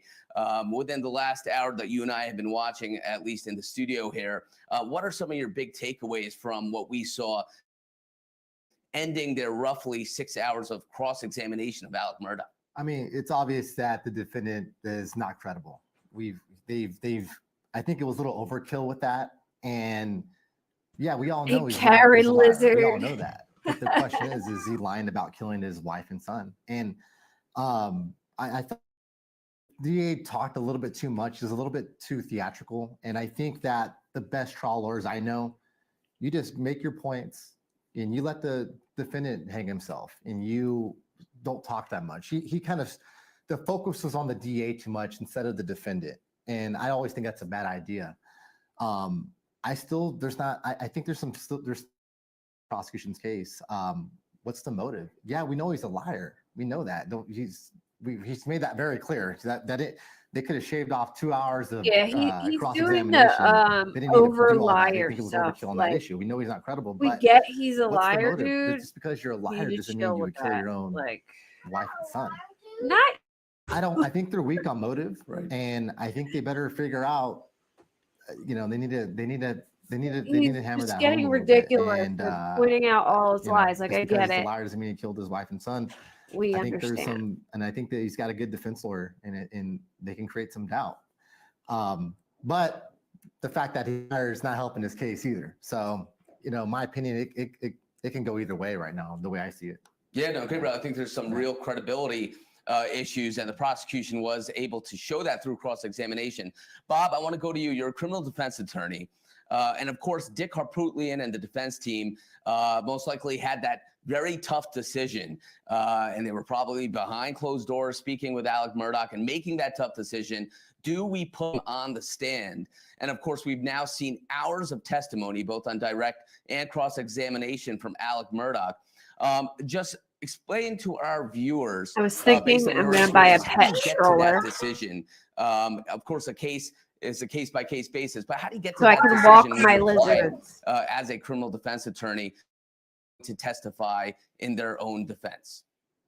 Well, first and foremost, I mean, what I want the viewers to understand completely that is completely the defendant's choice. The defense attorneys can scream and yell, no, don't do it, don't do it. At the end of the day, it is only one person's decision, and that's the defendant. So, of course, there were massive amounts of conversation that went on with respect to whether or not he was going to testify. And I'm sure both Jim and Dick gave what their opinion as to whether or not he should testify. But at the end of the day, if Murdaugh was dead set on testifying, they couldn't have stopped him. So I think at that point, once they became aware that that was his intent, then what you have to do is game plan and try to figure out the most effective way to get him through it without him just getting slaughtered up there by the prosecution. Now, that's going to bring me to my next point. I've been watching 6 hours of Creighton Wall, basically doing a direct examination. That there is very little cross-examination going on. When you're allowing the defendant to basically run the entire examination by giving 10-minute narratives, that is not how a cross is supposed to be. It's supposed to be with leading questions where you're basically just allowing them to say yes or no. That is very rarely happening in this cross. It's terrible. You know, I've been stunned by it, and I've been tweeting about it for 2 days. It has not been an effective cross-examination in my estimation. Yeah, and Bob, you know that your next point was actually going to be my next question. I was going to make that note because when you are cross-examining a witness like this, especially as a prosecutor in this case, or a case like this, you're not going to allow those narratives to go out there. You're not going to allow the defendant to necessarily explain and control the narrative on a cross-examination. That's your point, to go in, score points on those leading questions, and really knock out whatever was established, if at all, on direct. And now it's your opportunity to really go at the criminal defendant when they typically enjoy the Fifth Amendment right to remain silent. So I agree with you with that. But do you think, Bob, that there may be a strategy here from the prosecution, from Cretan Waters, that allowing Alex Be right back, to sort of guys. go on these narratives may be playing in the prosecution's favor because he's not credible? I mean, maybe, but now it's over. I mean, there's going to be a redirect, and theoretically there could be a recross, but at this point, he survived it, in my estimation. I mean, look, we all know the guy's a liar. He's a self-admitted liar. He's a self-admitted thief. I mean, he laid on that sword. That's done. So at this point, we still need to try to figure out, is the guy a murderer? Because that's what this case is about. I mean, we're talking the entirety of yesterday's cross-examination was all about the financials. And I keep going back to this point. These jurors do not have notebooks. And if you don't understand the significance of that in terms of serving on a jury, we are now going into what, the 26th, 27th day of trial. There's been countless witnesses, and there's been a ton of information, including massive amounts of timelines and just cell phone data, GPS data. These jurors have not had the ability to write one thing down. And then when you just collapse that on top of the fact that you have a broken up narrative with respect to the state's case in chief, you know, where it's like, is this a murder case or is this a financial crimes case? I don't know, man. I'm coming hardcore on a hung jury with this one. All you need is one, and there's bound to be one person that either believes Murdaugh or just didn't understand the state's case. Yeah, there's Bob Motta's a possible hung jury. Of course, we're going to wait and see, and we're all waiting to see what's going to happen next. And what is happening next, Gabriel, is that there's going to be redirect. And we've talked about the cross-examination, whether it was successful, whether they really, as a prosecution, scored some points here. What do you expect to see after hearing and seeing that cross from the defense team? Correct. We all know he's a liar. He's admitted to it. The defense lawyers are not disputing that either, I'm sure. But just going in and saying, hey, did you kill your wife and son? And you just really, because this is what this case is about. It's not about whether you're a liar or not. There's a lot of liars out there in the world, a lot of liars that are husbands, and it's about whether he killed his son and wife. And he's going to go on direct and put that and let the defendant testify about whether he did or not. And really, it's just about what the jury is going to believe. And I didn't like that cross-examination at all. I thought, like, I agree with everyone here. You know, you're put a cross-examination, leading questions, get your concessions in, yes or no, yes or no, and let the jury make the decision. And I thought the DA was very theatrical, and he was doing a lot of talking. And I always think that you got to remember, as a trial attorney, it's not about you, it's about your clients. And it's about the state's case, or it's about the defendant's case. So I thought it was too focused on him. And I think I don't think it was a very good cross at all. And I think I'm leaning towards the defense in this case. I think the defense lawyer is going to get a good redirect, and he's going to put it out there. Did you kill your wife or son? This is what it's about. No. And to be honest, in my opinion, just looking at him as just trying to state as a lay witness, he looks, yeah, he's a liar. He's the most likable guy. No, but it might be a part of his personality or whatever, but he doesn't come off as a bad witness. And I'm surprised that he didn't get destroyed on cross-examination. And he doesn't come off that bad as a witness, in my opinion. He's a liar, but he's doing all right. He's holding up on cross. Yeah. And Bob, So you made a great point here that these jurors do not have notebooks. And we are now weeks into this trial, a lot of evidence before this jury, a lot of testimony before this jury. I just want to fast forward a little. I know we're waiting for the redirect here and possibly recross based on that redirect. But how are you now organizing yourself as a defense attorney in this case with this amount of evidence for summations? You know, how are you going to bring it to the jury? And I said whether you're a prosecutor in this case or on the defense team, how are you organizing that evidence? Hey, Buster. I think he's doing all right, but I think he's like dwelling too much on really have to try to tie the it together. lies You've got and this not motive other stuff. that He did is- a good job seems breaking far down afoot. the tightness of the I didn't love it timeline when I first heard and it, and I him was lying hoping that about they the would be able to 911 tie it call. in a So little more he's closely. doing okay I in mean, some I see things some and of the other things nexus. not so much. I see So where they came I'm up kind with of it, in the middle. but am I buying it? Not necessarily, but it's not about me. The question is, are those 12 jurors and the alternates buying it? And, when you've got a motive like that, and let's be clear, you don't have to prove motive. Juries like to know about a motive. You may bring the jury.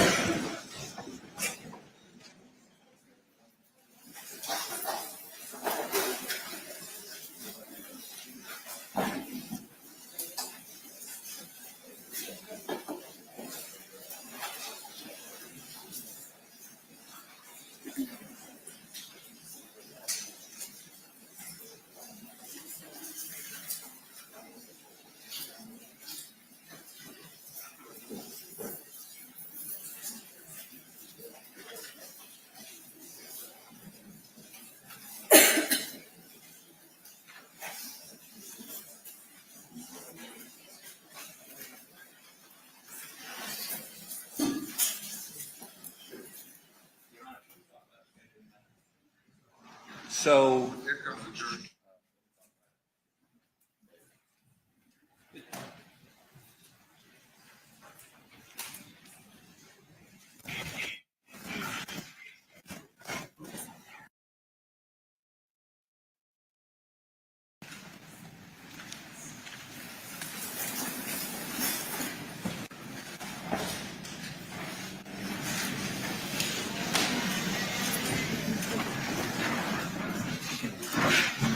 Jury is present. All right, thank you. Redirect. Thank you, Your Honor.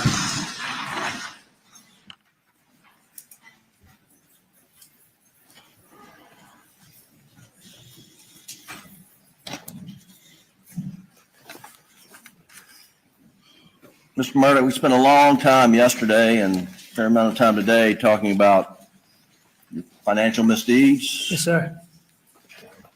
Have you been criminally charged for those financial crimes? I have been. You have pending charges I against do. you. You were asked specifically about $792,000 in fares fees that you diverted from the law firm. Do you recall that? Yes, sir. And I think you were asked about an accounting or where that money went, and it went out pretty quickly, roughly. Yes, sir. And you recall testimony that over $500,000 went to Curtis Eddie Smith. I do. And what would that have been for? That would have all been for pills. For opioids? Yes, sir. Specifically, all I was taking at that time was oxycodone and OxyContin. And you were an addict, were you not? I am an addict. You are an addict. And did you repeatedly lie to those you love to cover up your addiction? I did. And were you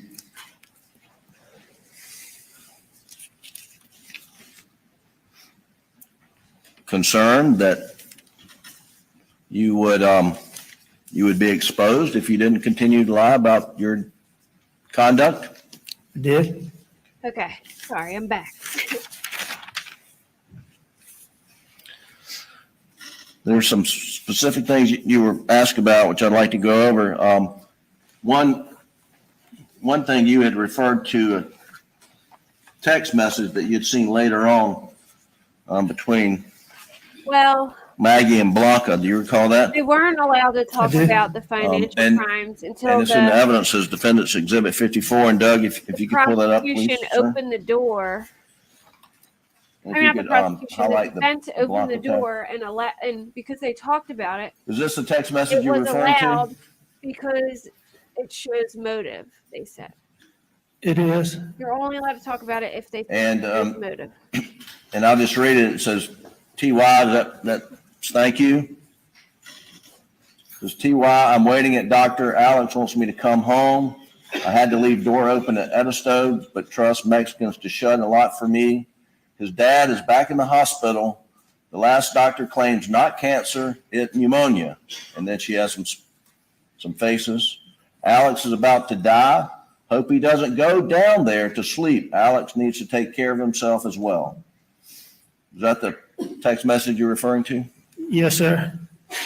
And did Blanca share this message with you after Maggie was murdered? Blanca ultimately she shared that with me. She first told me that, Maggie was worried about me, how much she loved me, and that she was worried about me, and I texted her. Okay.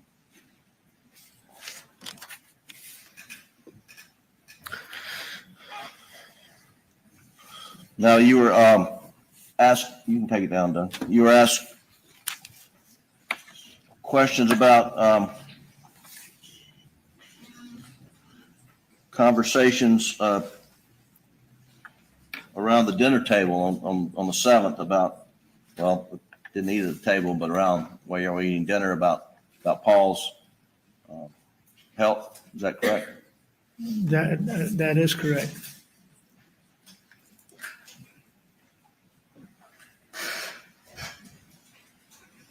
I agree, Mark. I think he admitted basically everything too. I mean, I don't know how he'll get out of that though.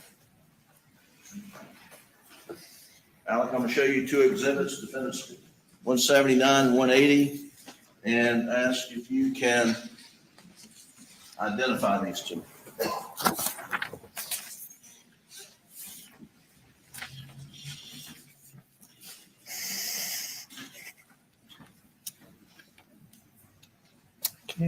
I can. And what are they? It's text from let's see, it's a text from Paul to me on May the 30th. And then and what's 180? So what is this redirect? Exhibit 180 behind it. That's a picture of Paul's feet. Your Honor, we'd move Defendants Exhibits 179, 180 into evidence at this time without objection, I believe. Without I objection. didn't realize it was Jim talking. Well, do you have 179 or we've got to put it on? You can let me put it on the Elmo. Okay. Alec, do this text message refer to Paul's feet swelling? So if you'll you can pull it up, like go up a little more so we can read it. And it says from Paul, and that phone number, is that your phone number? That is, it's my phone number, 1227. My feet swole up. It has something to do with my blood pressure. Get me an appointment as soon as it's convenient. And what's the date of this? May the 30th. 2021, right? Yes, sir. And if, Doug, if you'll show the picture, I believe this is a blow up of the picture that's in this Exhibit 180. Can you pull out? Holy moly. Is that a picture of Holy moly. that Paul had sent you of his feet swelling up? It is. Is this what y'all discussed? Wow. When you're eating dinner? Yes. Okay. Along with many other times. That looks like You'd also, you were asked questions about your dad's condition and whether he was terminal or not. Do you remember that? I do remember questions about him. Okay, and gosh, Doug, I think it's the extended timeline. Is it states 530? Is that the right number? States 520. States 520. If you'll pull that up, please. It's already in the evidence. And if you'll go to page 14.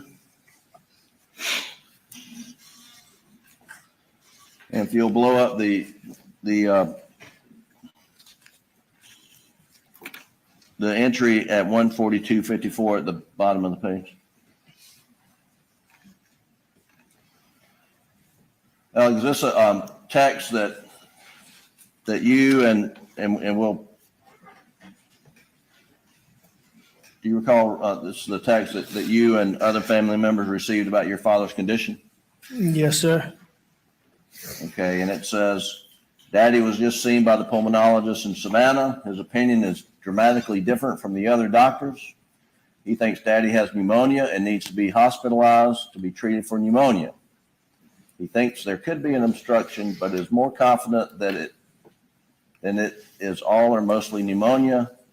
Daddy is being admitted to Candler St. Joseph Hospital now. He will have a study done to see whether or not there is an obstruction, and his treatment will be tailored accordingly. Right now, his pulmonologist does not. Go to the next page.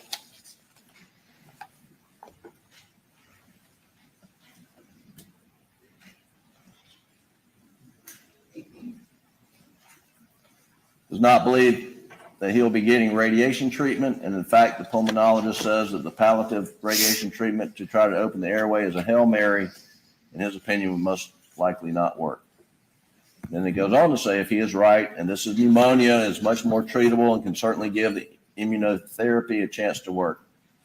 Is that what you're referring to? That's the text I was talking about that came when talking to Jeannie Seckinger. Okay. And and this wasn't a terminal diagnosis on the 7th, was it?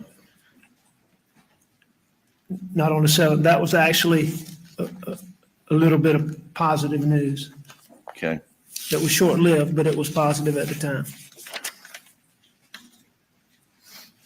So if it was positive, why did it end their conversation? You can take that down for now, Doug.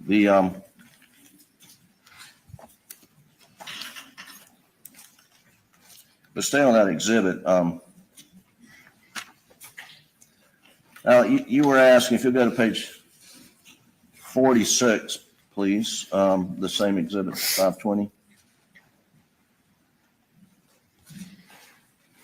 Page 46. And if you'll highlight and blow out the 902.18, Alex Murdaugh's iPhone shows.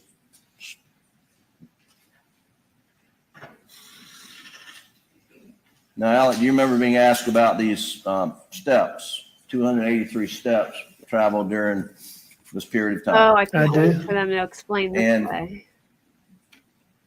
And I think you testified your belief was you're just getting ready to leave to go to your mom's house. Is that right?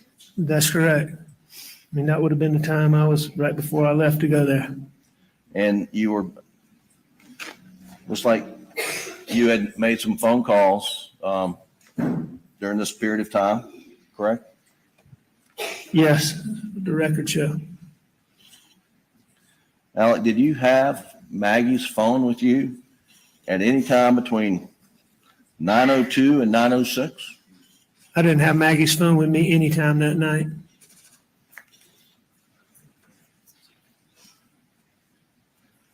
And Doug, if you'll go to page 45, please. So how can they show that he didn't? If you go to the entry at 8:53:15 to 8:55:32. Or are we just taking Liar McLiarton's word for it? Because the man lies about everything. If Creighton Waters hasn't established that enough yet. What am I missing? Can you Can you go, you're missing it. Go up one more entry, please. The one that records steps, please. And then take it all the way to the bottom, Doug. Thank you. This is in evidence. And this is Agent Rudowski's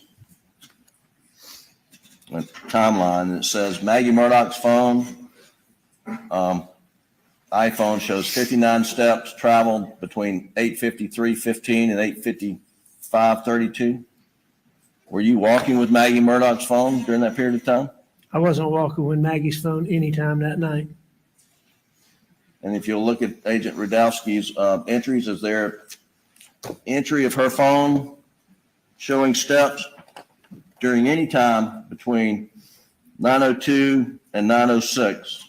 Do you see any on this page from 8:53 to 8:55? No, sir. If you'll turn the next page, page 46. Going down to your steps. Is there any recording of phone steps, phone recording steps, according to the data we now have for Maggie's phone at any point in time up to 9:02? No, sir.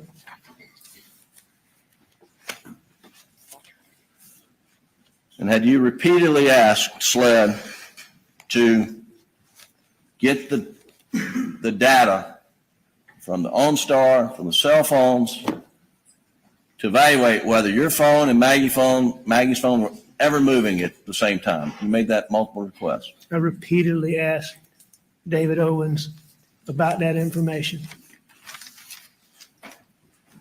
And when you asked that question, were you aware that Maggie's phone had been located, down the road half a mile or more? Is that right? Yeah, I knew where her phone had been located. And why was it important to you to get that information? Because I knew that whoever had done this to them had Maggie's phone. And I knew that my phone and Maggie's phone and my car were never together.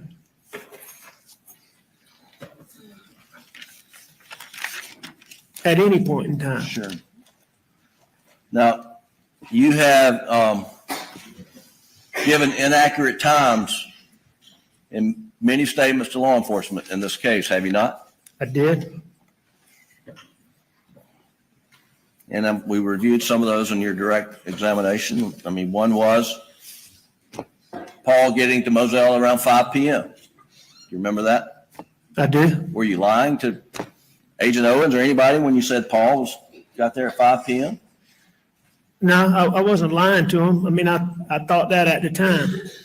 And when you most of the times or a lot of the times when I gave times, I qualified them and say, but you can look at this. I pointed them to my office, to the call log, to the key card like we talked about, or my phone or my OnStar. And when you told the agents that you thought you got to the office 8:30, 9 o'clock on that morning of June 7th, well, you were wrong, right? I was wrong. Were you lying? No, I wasn't lying. Okay. And when Deputy Green drove up and you had the first encounter with him, I believe you told him that you had been gone to your mom's house for an hour and a half. Is that right? We just heard it. The last one? Yes, sir. Yeah, hour and a half. I think that is what I told him. Hour and a half. And that the last time you saw Maggie and Paul was 45 minutes before that. Yeah, that's what I said. And when you spoke to Agent Green, Deputy Green, it was about, I think the records show they didn't arrive on the scene until 10:22 or something like that. Is that right? That sounds right. I mean, I think that's what the records show. That sounds right. And that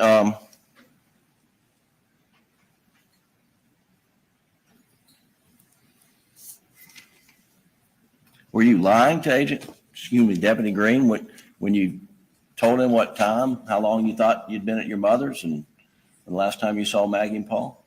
No, sir, I wasn't lying to him. Were you trying to mislead him in any way? No, sir, not when Mr. Green got there. Now, you've admitted the first few questions that I asked you yesterday and multiple times today that you lied to Agent Owen and Deputy Rutland and Agent Owen and Agent Croft, and on a couple occasions about your whereabouts following dinner, correct? I did lie to them, as we discussed And repeatedly. And you've explained that it was just addiction, opioid-induced paranoia you just couldn't shake. Is that right? That's right. You know, like I said, there's certain things, anything that make you paranoid, but I could get over it really quickly. But that night, I didn't. And you had a bag of pills in your pocket, did you not? I did. And when you got down to the kennels, we're not going to repeat all that, but I mean, did you ever see anybody down there, anybody else? No, there was nobody. There wasn't anybody down there when I was there. And did you believe that the information, whether you were there or not there, would advance their investigation in any way? No, I didn't. I didn't think that. And why didn't you think that? Because they were fine and doing good when I left there. Did on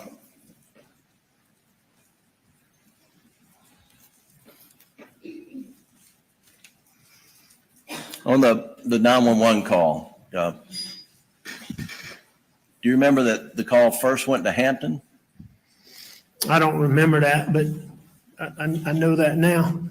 And what we played here in the court in your testimony was the Colleton County handoff. Do you recall that? I do recall that.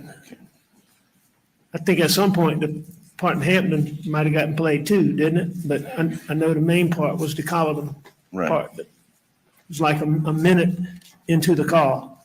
But initially it went to Hampton, then subsequently it was transferred to Colleton. That's right. And then a minute or so into the Colleton call, you said, "I've been up to it now." You remember that? I do remember saying that. I remember hearing it. I don't remember saying that, but I remember hearing it. Okay. And that's, I mean, that is accurate.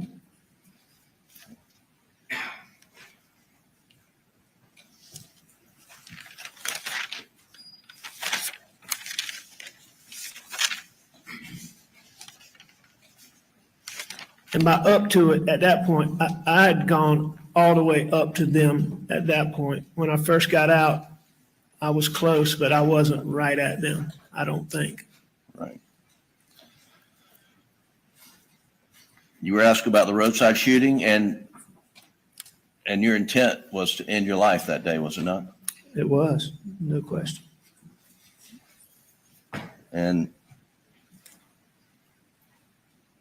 And you were shot but not killed.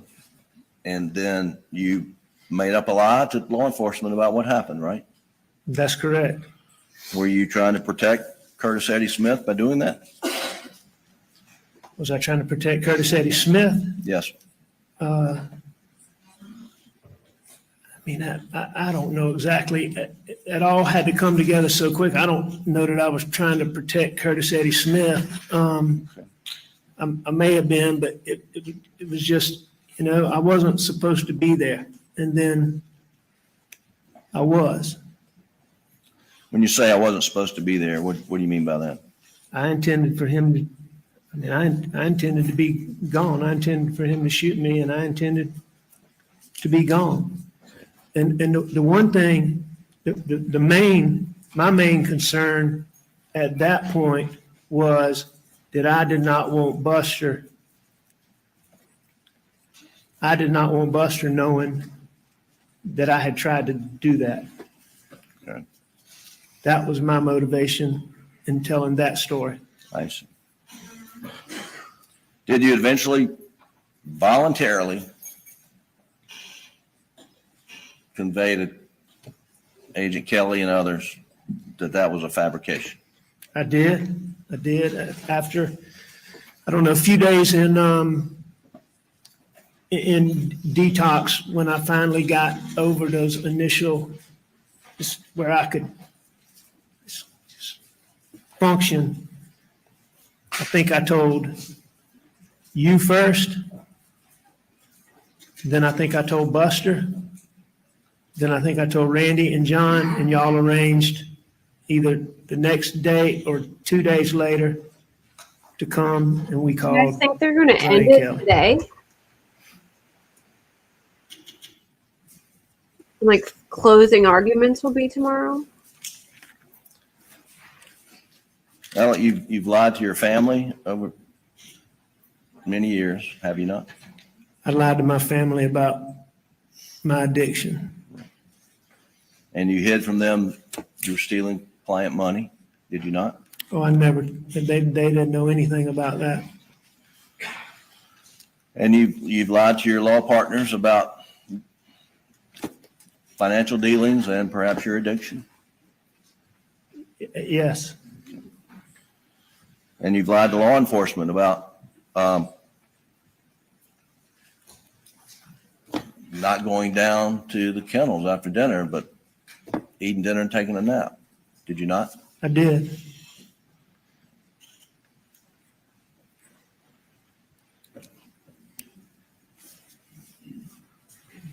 Sister looks upset or like defeated. Alec, did you murder Maggie?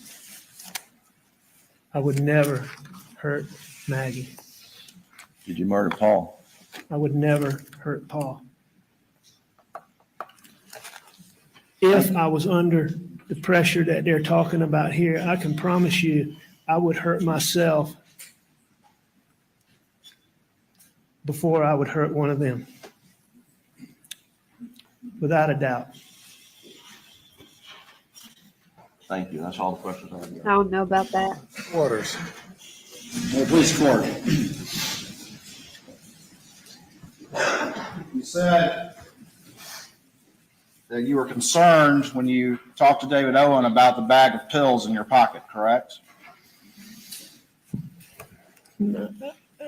I mean, no, sir, I'm not saying that I was concerned about that. I don't think I told you I was concerned about that. I'm just telling you that was a fact. I had a bag of pills in my pocket, and that was one of the things, that was one of the many things that came together that night.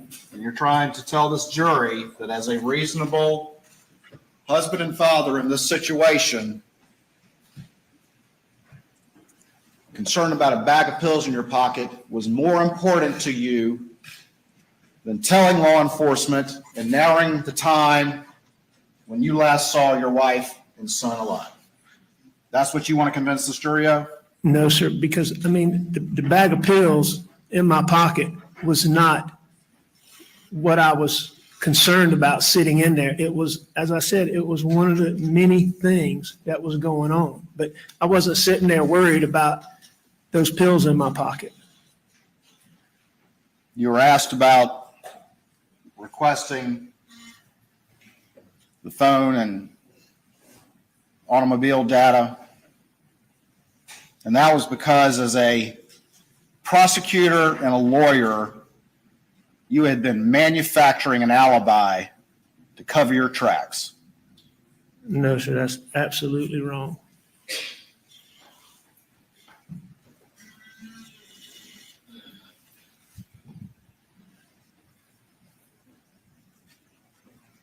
You admit you were wrong about a lot of things in what you told law enforcement about June 7th, correct? I was wrong about things.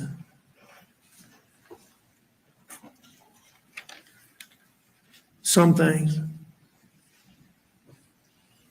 You were asked whether or not you voluntarily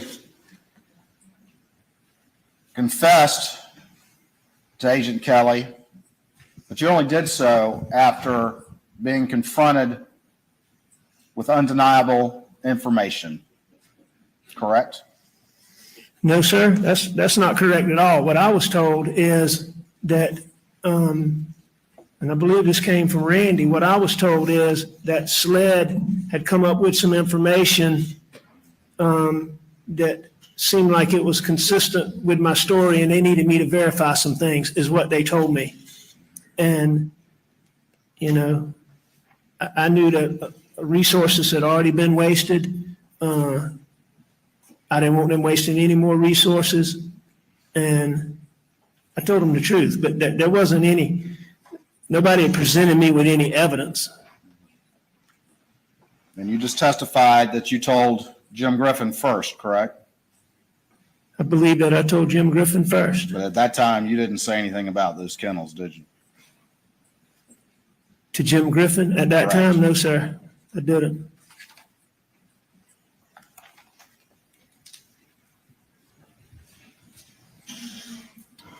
When you testified on direct yesterday and you were asked about leaving the kennels with your new story in light of the evidence that's been presented in this trial, No, he's more worried about getting your called words off the were, hook, so it would I got out of clear there, his name. correct? I believe that's what I said, yes, sir. And you also said during your testimony on cross-examination that you hurt the ones you love the most, didn't you? I did say that. Thank you. Nothing further. In saying that, Mr. Waters, I just want to explain that answer. And he just asked me a question about what I said, and then I was going to explain why I said it. All right. As I told you earlier, you're implying to this jury and to me that was me talking about hurting Maggie and Paul. And that's not what that was. What that was is me saying, I know I hurt my brother, my partners, I guess so. my clients, many of whom I told you I loved, all of whom I cared for. And that's what that was when I'm talking about how my misdeeds, how I hurt the people worst were the ones I loved the most. I just asked you what you said, correct, Mr. Murdaugh? You did ask me what I said, but in asking me that, you're putting an implication on there that I am explaining. I just asked you what you said. Okay, yes, sir. Thank you. Nothing further. Step down.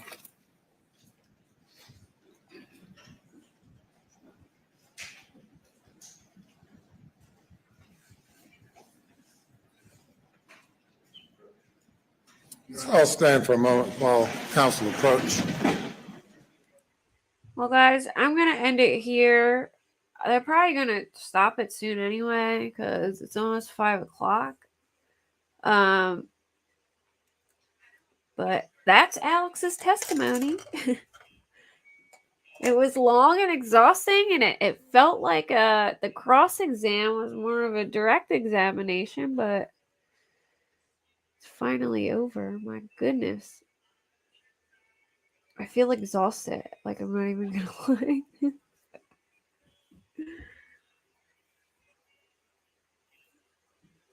But I am going to hop off. I might come back later on tonight. Not sure yet, but thank y'all for coming.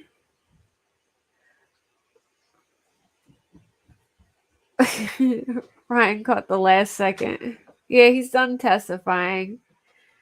You enjoy the rest of your evening too, Linda. And thank you guys for hanging out with me. And yeah, I'll try and come back tonight. We can talk about something maybe something other than Murdaugh, because I'm a little Murdaugh'd out.